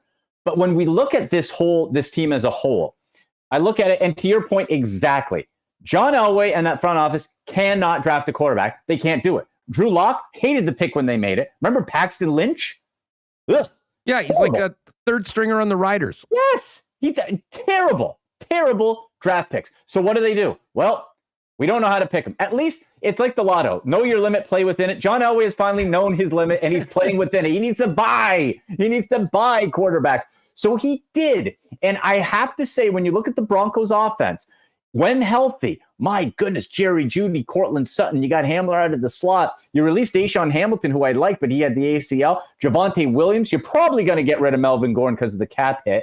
But Javonte Williams looks like a stud. You can get another tight end slide in there. This offense is, I really like. I think it can now be explosive with Russell Wilson. The defense, with a couple of additions here and there, can get back to being very good. So it's probably a case where if they were in any other division just about, you would say the Broncos could win it. But in this case, you're right. You're probably still looking at third and hoping you get a wild card spot. Yeah, that being said, the Chargers, we've talked about the Chargers for a long time. And on paper, they are as talented as most teams in the National Football League. But for whatever reason, they just don't get it done. I mean, I was really high on their defense. The defense ended up being the Achilles heel for them last year. And that's one of those teams where you'd never really understand. And of course, the Raiders are in a very unique situation considering everything that happened last year. And, credit to the way the Raiders played, to make the playoffs and to do what they did. But they're still, probably a distant fourth right now after yesterday's trade in the AFC West. Andy McNamara is with us. Hey, just one more thing on Denver before we move on to the deal today. You mentioned the fantasy aspect and how this is killing the value of DK Metcalf and Tyler Lockett, and potentially Noah Fant as well. The exact opposite for Jerry Jeudy and Cortland Sutton. And you saw those tweets from Jeudy. He was getting pretty horny thinking about catching passes from Russell Wilson next year, considering what he's had to work with so far in his NFL career. Man. No, you're right. Cortland Sutton, Jerry Jeudy. Let's take them both at full health. With Russell Wilson? Come on. This is amazing. This is fantasy gold. You jack those guys up at the very least. Now, we're going to have to see how it develops a little bit. I would put at least on my fantasy team as like the highest end WR2s with upside for WR1 production right away just with that Russell Wilson move. And we have to remember, too, Russell Wilson's only 32 years old. He knows how to win, and he's durable. That finger injury was a fluke. That's not like he's got bad knees or ankles or whatever. It's a busted finger. The pin's out. He's fine. Russell Wilson's going to be fine, and he's durable, and he's smart. So those guys right there. And then you mix in the Javonte Williams aspect, especially if he's a standalone lead back, with how rare it is to get that true RB1 development and production for your fantasy team. If Javonte Williams, if this backfield is left to him with Russell Wilson in, you're looking at a guy, Javonte Williams, who's draft stock. That dude just probably jumped up to the first round. Yeah, no doubt about it. All right, Andy, another quarterback move today.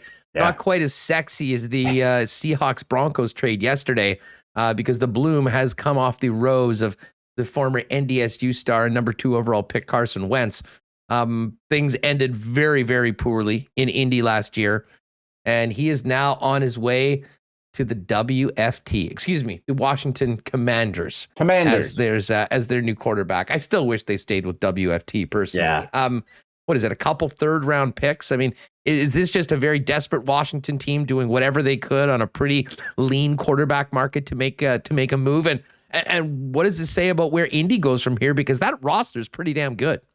It is pretty damn good, and 2022. I'm just reading here. 2022, 2023 third-round picks, but the 2023 third-rounder becomes a second-round pick if Wentz plays 70% of the snap. So you could get, all things go well, a second and a third. For Washington, what did we say all last year? It was you need consistent quarterback play with a defense that boasted, 5 first-round picks, really still. Terry McLaurin's been grossly underused. You had Logan Thomas at tight end before he got injured, who was great. You had Curtis Samuel floating around. Antonio Gibson, my goodness. Now you have Carson Wentz, who we saw, now the end of the year was a disaster, but he went on a stretch where he was playing very consistent and complimentary football. He wasn't turning the ball over. He was giving you 2 touchdowns, no interceptions for about 8 weeks in a row. So the big ifs, though, are, of course, the health. He had somehow 2 injured ankles. I still don't know how you injure both your ankles at the same time. That's weird. But if he stays healthy, he is good enough to be able to feed and distribute the football better than a Taylor Heineke. The question is, if he doesn't, which it's been a problem, then you're right back to where you were. But for Washington, I guess you got to applaud it. Okay, You weren't getting Rodgers. Wilson got traded. Where else are you going? Would you rather Carson Wentz or Jimmy Garoppolo, for example, or Derek Carr? Derek Carr might not be for sale. And out of the two, I think I would go with Carson Wentz just with his overall athleticism that's a bit better than Jimmy G. Yeah, well, it's interesting, and I had to laugh. I mean, all-pro linebacker Darius Leonard tweeted out yesterday or earlier today. Here we go again.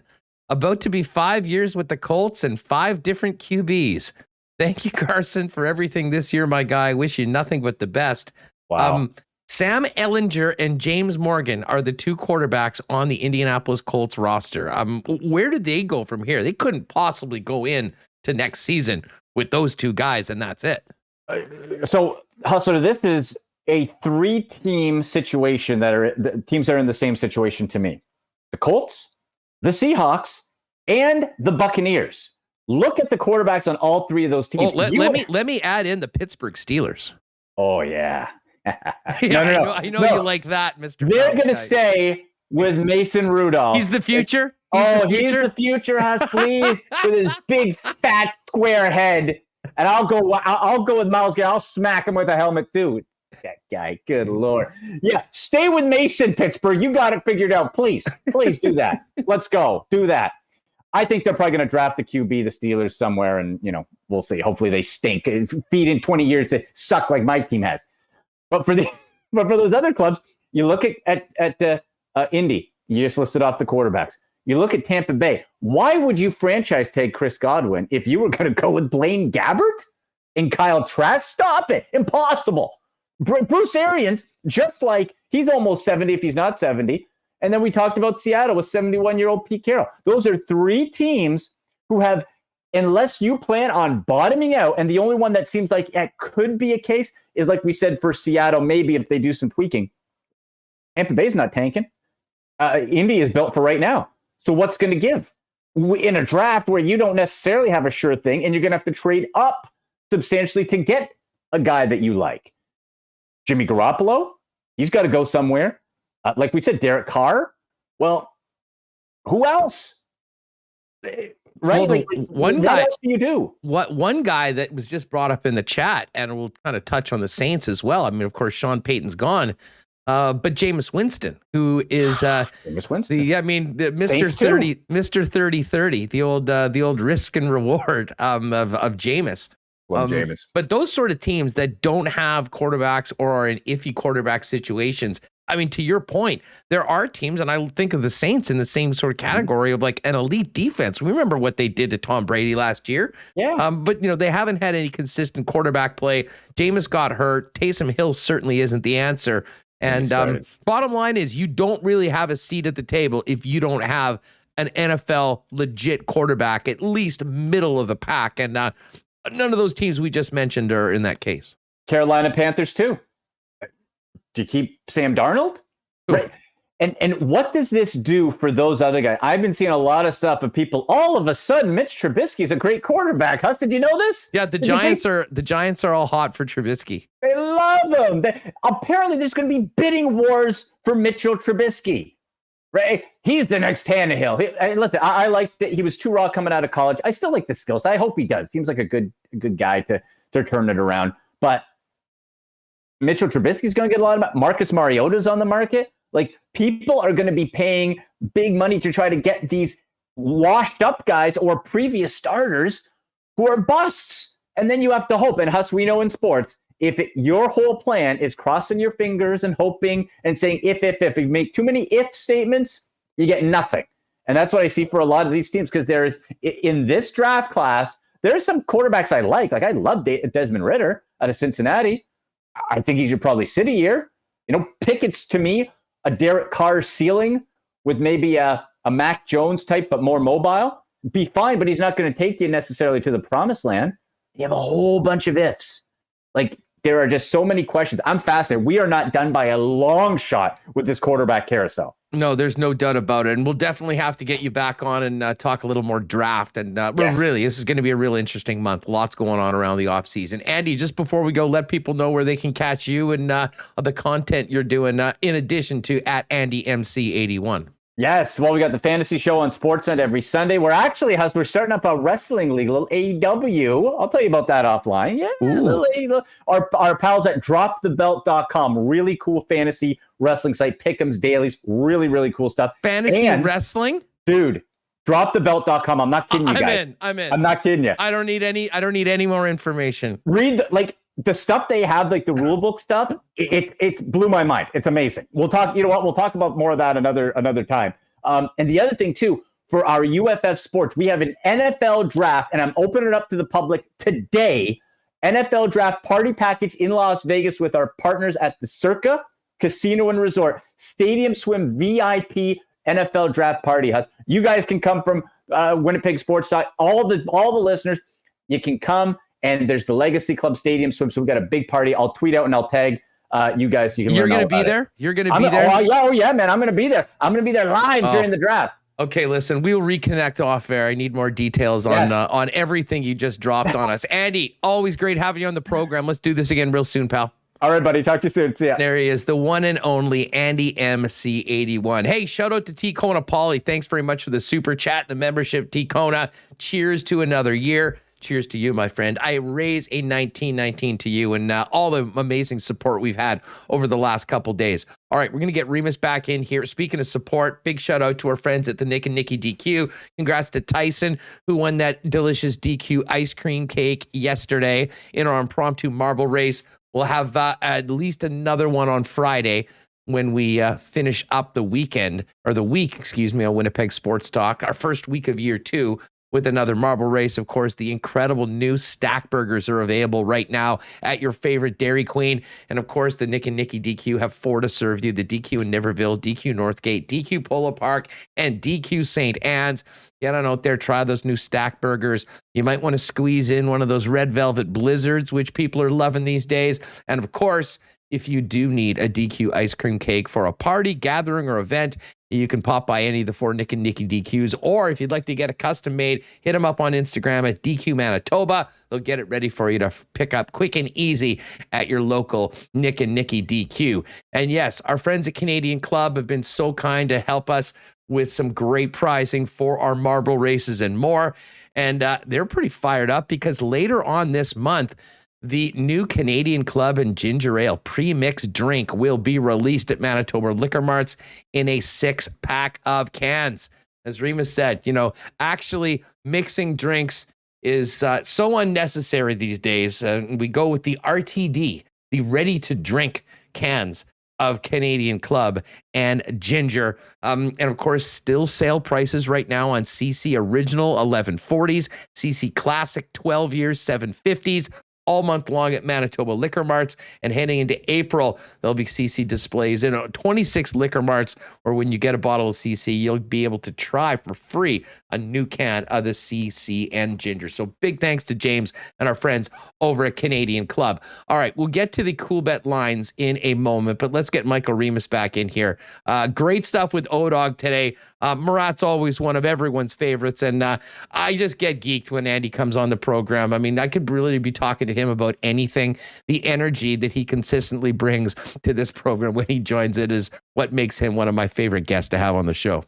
Yeah, I'm interested in this fantasy wrestling. I saw a lot of people in chat, their ears perked up at that one. I don't know how that works, but I'm listening. I want to hear about it. If only they had that like when I was a kid, it would have been even better for wrestling. So interesting. Yeah, no doubt about it. I will get to the Coolbet lines in just a minute, but let's get to first of all, how was your dinner last night? I know you had a taking the wife out last night. What where did you go again, and what did you guys get down on? Oh, well, I went to the restaurant Nola. Shout out to Energy 21. So I'm there, said hello. So thank you very much. But sampled a number of different things. What do we have? Fried chicken. Some other thing we had, some gnocchi.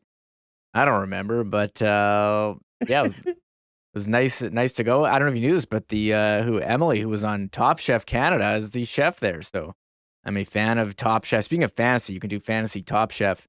This season just started as well. Get the hell out of here. There's Fantasy Top Chef. Yeah, you can just you kind of just do a draft and you pick who you think is gonna win. But yeah, so that was a cool experience for me. the stuff that we can play fantasy in now. Top Chef, AEW wrestling, Bachelor fantasy. It's all there. I'm here for all of it.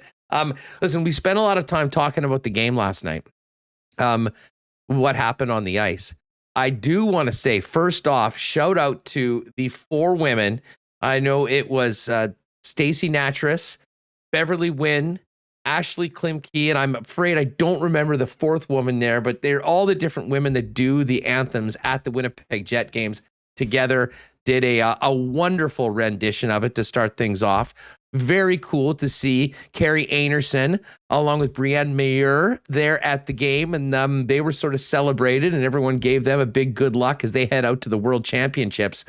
But Remis, I was so fired up for this, and I'm not sure anyone who was at the game is with us in chat, but a new promo put together by Balls and the Gang, The Speed of Light, which was a skating race. And the guy that came out as the first contestant was excellent. I think he did the 2 laps in about 33 seconds. He was pretty fast. But it was the debut of Jet, who is, I guess, the Winnipeg Jets version sort of the Freeze from Atlanta. This guy was in a shiny blue suit with a wild helmet and absolutely killed it. I think he broke 27 seconds on the 2 laps right now. So I hope we'll be seeing more of this. It was right at the beginning of the first intermission, and one of the cooler and more fun promos we've seen in a long time downtown. Yeah, I mean, Jets adding a couple bells and whistles. They got that new on-ice projection this year, which I've been enjoying. So I'll have to come on down. I'm at the game, the Tuesday Vegas game I will be at. So that's, what is that, the next home game even? Or that is. And I guess that'll be the first game where we don't have to wear masks throughout the game. I believe the 15th is that day. And I know that the vax requirement is maintained until the end of April.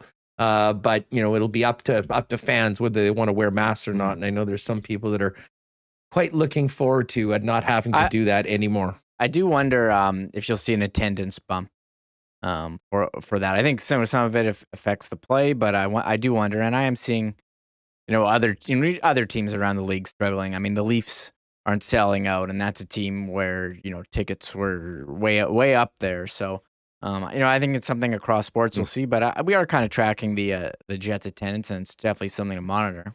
Yeah, no doubt. Schickster asking, was that a fair race? That kid was outmatched. I mean, I think the idea is that I think everyone's going to be outmatched against Jet. This guy absolutely can fly. So they'll be looking for the brightest, best, and fastest to go at it with Jet. And I'll do a little intel and find out whether that promo was going to be back for next game. But you mentioned the projection. I mean, that was one of the coolest things about it, what they were able to do with the rink while it was going on. Really, really cool visuals. Anyways, that was fun last night. And, a big part, there was a lot of neat things happening in and around the game. But the bottom line was Jet fans were rewarded with a very fun game and a big win for the Jets, although we know there's many more that they need to string together if we're going to be talking about them barging back into the playoff race. But pretty nice way to finish up this homestand and get her on the road for back-to-back games in Jersey and Long Island. For sure, you're feeling good. You got I don't want to say an easy matchup, but you're not playing against the defending 2-time Cup champion on Thursday against New Jersey and Friday at Long Island. So I mean, we'll see. I think we've kind of closed the book, but we got to cling on to that 7% chance of making the playoffs here. And look, you win, it goes up. And I saw Kenny's water bottle putting some numbers, how many they have to win. They have to win like 20 of the next 25. And just judging by the way the season has gone, that's not a high chance of that not happening. But hey, you never know. Maybe they do get on some crazy run now that they're all healthy. Well, we're going to follow along. I'm certainly here for the team winning a few games, and even if some false hope, I'm giving some hope to people and maybe getting a few more butts in the seats for the game against Vegas next week. And speaking of Vegas, I touched on this with O-Dog. Vegas did something that very few teams outside the Winnipeg Jets have done in 2022, and that's lose to the Philadelphia Flyers in regulation, Remo. I mean, that's a game that Vegas absolutely had to have. I couldn't believe that they lost, scored only 1 goal last night, and man, it sure seems like they're missing Mark Stone right now. Yeah, they've had a lot of injuries. Pacioretty's been in and out, and I'm not sure if Jack Eichel's really fit in there as quickly as, he's coming off the big, surgery, but he's fit in and producing points right out of the bat. Now, in their last 10, they're 4-5-1. They're still third in the Pacific, although they've played, one more game than Edmonton here. So I still think, because of that division, they're in a good spot, but they've definitely faltered a bit. And, the Stone injury, I agree. They definitely missed Mark Stone. I mean, they're playing with, Jack Eichel's been playing with who? Chandler Stevenson and Evgeny Dadonov on their top line, but the Carlson, Smith, Marchessault line, which has been their top line, is kind of, their second line, but maybe they get power play one. So maybe there's some identity stuff going on with how Jack Eichel fits in. Yeah, no doubt about it. Hey, before we go, let's check the Coolbet lines for this evening. Just 2 games in the National Hockey League tonight. The Edmonton Oilers are hosting the Caps. Caps with a big win last night in Calgary against the Flames. So now it's the Capitals' turn to be on back-to-back nights. They're a +110 underdog against the Oilers, who have lost 3 games in a row, -128 for the Oilers. And then an all-Canadian matchup out on the West Coast. The Montreal Canadiens, who have been playing a heck of a lot better over the past 2-3 weeks under Marty St. Louis, +180 underdog in Vancouver, who, like the Winnipeg Jets, has a outside shot of the playoffs, needs to put together wins. They are a -213 favorite. Just a quick update on the league champion, the Stanley Cup odds right now over at Coolbet. Colorado, 4-1 favorite. And the team we saw last night, the Tampa Bay Lightning, along with the Florida Panthers, 8-1. The Leafs, always up there at the top of the list, despite what history has told us, 9-1. And the Calgary Flames, Remo, I remember when we were talking about getting them at 25-1 about 3 weeks ago. They are now down to 10-1. And I'll tell you what, that performance on Saturday night in their win against Colorado, I think, probably knocked that number down a little bit. I mean, this team is legit for real, despite the fact that they lost last night, that 5-4 decision to Washington. Yeah, speaking of Washington, first of all, Calgary really coming on, and I think a lot of Jets fans are looking at Calgary, how they were such a disappointment last year and have come on strong this year. And you got a couple of things like your goalie finding his form again. Maybe sign a bottom, middle 6 forward, Blake Coleman. You do some changes on defense. You get a new coach. Bam, Calgary Flames. 10-1 Stanley Cup odds. Pretty wild. So they did play Washington last night. We do have to give a shout out to Alex Ovechkin in front of the getting booed by the Calgary crowd. Tied Jaromir Jagr third on the all-time scoring list. What an goal scoring list. What an incredible accomplishment for Ovechkin. And I guess the watch is on us. How high can he climb on that all-time list? And the watch also, will he be getting booed again tonight in Edmonton in that game? Yeah, it's interesting. I mean, these are strange times. I mean, Ovi's really been celebrated for the most part of his career, but, with everything going on overseas right now and his very close relationship with Vladimir Putin, a lot of people not too fond of Ovechkin right about now. Like his Instagram picture as of a couple days ago was him and Putin. Oh, yeah, he hasn't changed it. I mean, there's no, not at all. I mean, it's a bit of a head scratcher. Yeah. Hey, you can tell you, Manitoba's up 1-0 on Brad Jacobs in Northern Ontario over at the Briar. They do have live betting on the feature television game. But tonight we've got 4 games. I'll probably tweet out a parlay a little later on. I've been hot lately. Hit the morning draw yesterday as well as the afternoon draw with what we gave out in the lock shop. Haven't played yet today, but we'll get something in. And I'll tell you what, this matchup tonight between Alberta and Canada is certainly the feature matchup.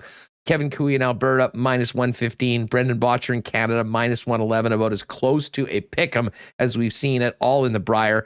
Ontario is a big favorite against PEI. PEI has struggled. They're +850 underdogs. Saskatchewan, a massive -1667 favorite, and 4.5 on the rock line against Newfoundland, and then Yukon and New Brunswick. So really all eyes tonight in the evening draw on the Alberta-Canada game. We've also got draw 15 specials. And what do we got for the future? The Group A winner, Matty Dunstone, +785. Canada and Brendan Botcher, -125. Alberta, +120. You want to get on that, make sure you do it before they do the first rock this evening. And if you do want to bet the Briar, NHL, or really anything else, get over to Coolbet. And if you haven't played there before, use the promo code WST. for a 100% bonus up to $200 on your first deposit. Sorry, I was changing the screen there. I did want to bring up Nick Schmaltz. He had the franchise record, that is Coyotes and Old Jets, just for the record, 7 points the other night. But Arizona putting up 9 yesterday against Detroit.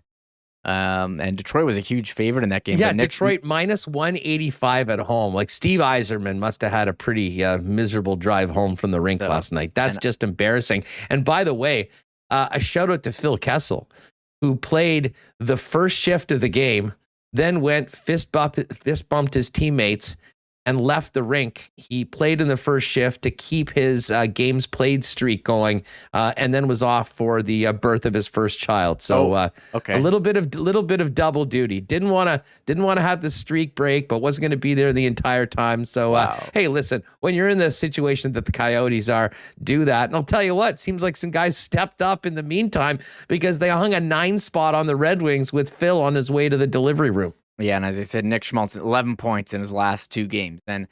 But yesterday, listen to the stat here. Arda Ocal putting this on Twitter. So last night in the NHL, there was one team that scored exactly 1 goal, 2 goals, 3, 4, 5, 6, 7, 8, and 9 goals. That is the 12th time that happened all time, and only the 3rd time in the last 30 years. What a ridiculous stat. That's some amazing numerology from our boy Arda. Thank you, Arda, for that is the stuff that we need. I saw what Chicago had. I think they had 8. Patrick Kane, who I have in fantasy, had 5 points. There were some wild goal scoring numbers, but yes, only the 12th time ever a team scored on a night between 1 and 9 goals. So that is nuts. Hey, by the way, just one other quick hockey note. Kyle Clifford gets a 2-year extension, and former Winnipeg Jet, remember Carl Dahlstrom, Remo? Yeah. I guess he's got an extension with the Leafs on a 2-way deal, most likely playing the majority of his time in the American League. Yeah, I remember Carl Dahlstrom. He's got a 2-way deal, as you said, and I am seeing a lot of stuff as well. Talk about the Leafs. Austin Matthews, I hear that he's pretty good. So he's off to like a record type season. You have 43 goals already. So incredible there. Quick Jets update. If you missed it earlier on, Nathan Beaulieu is placed on LTIR, and Ville Heinola has been recalled from the Moose on an emergency basis. He will head to the East Coast with the Winnipeg Jets. They're back at it tomorrow with an early game against the New Jersey Devils, and then Friday out at the new arena at Belmont to take on Barry Trotz and the New York Islanders. Tomorrow should be fun. Dave McCarthy's going to join us. We'll hit a number of the top stories in and around the National Hockey League. And our boy Brandon Rowicki going to come back. We'll get his thoughts on the plight of the Winnipeg Jets heading into this road trip beginning tomorrow against the New Jersey Devils. Huge thanks to Jeff O'Neill, the O-Dog. If you joined us late, make sure you get back to the beginning of the program and check out O's visit. He is definitely one of our favorites. Murat Atesh is definitely one of ours and your favorites as well. And of course, Andy McNamara bringing the energy as always to the program. A huge thanks to the sponsors that make this show happen every day. F Apparel, Manitoba Battery, Royal Sports, Princess Auto, Little Brown Jug, Boston Pizza, the Nick and Nicky DQ Group, Canadian Club Whiskey, Coolbet Canada, Vita Health, Culligan Water, Manitoba Battery, and of course our friends over at Not Auto Corp. We'll be back tomorrow getting you ready for this road trip and the Jets and New Jersey Devils tomorrow at 1:00. In the meantime, thank you so much for the support, especially the last couple days with the anniversary, the 1-year anniversary of Winnipeg Sports Talk. A special thank you to everyone that signed up to be a channel member and all the generous super chats that you guys have been throwing our way. We greatly appreciate it. And again, hit the like, make sure you're subscribed if you're watching on YouTube, and do us a favor. Tell a friend about Winnipeg Sports Talk, where they can find us daily, live on YouTube at 1:00 and in your podcast feed just after 3 p.m. Speaking of those podcasts, Remis has got to get them up right now, so we will get out. Have a great night tonight, and we'll see you tomorrow right here on WST. Oh, my God! Oh! Shut it down! Let's go home! Thanks for tuning in to Winnipeg Sports Talk Daily. Make sure to subscribe on YouTube and your favorite podcast feed at winnipegsportstalk.com.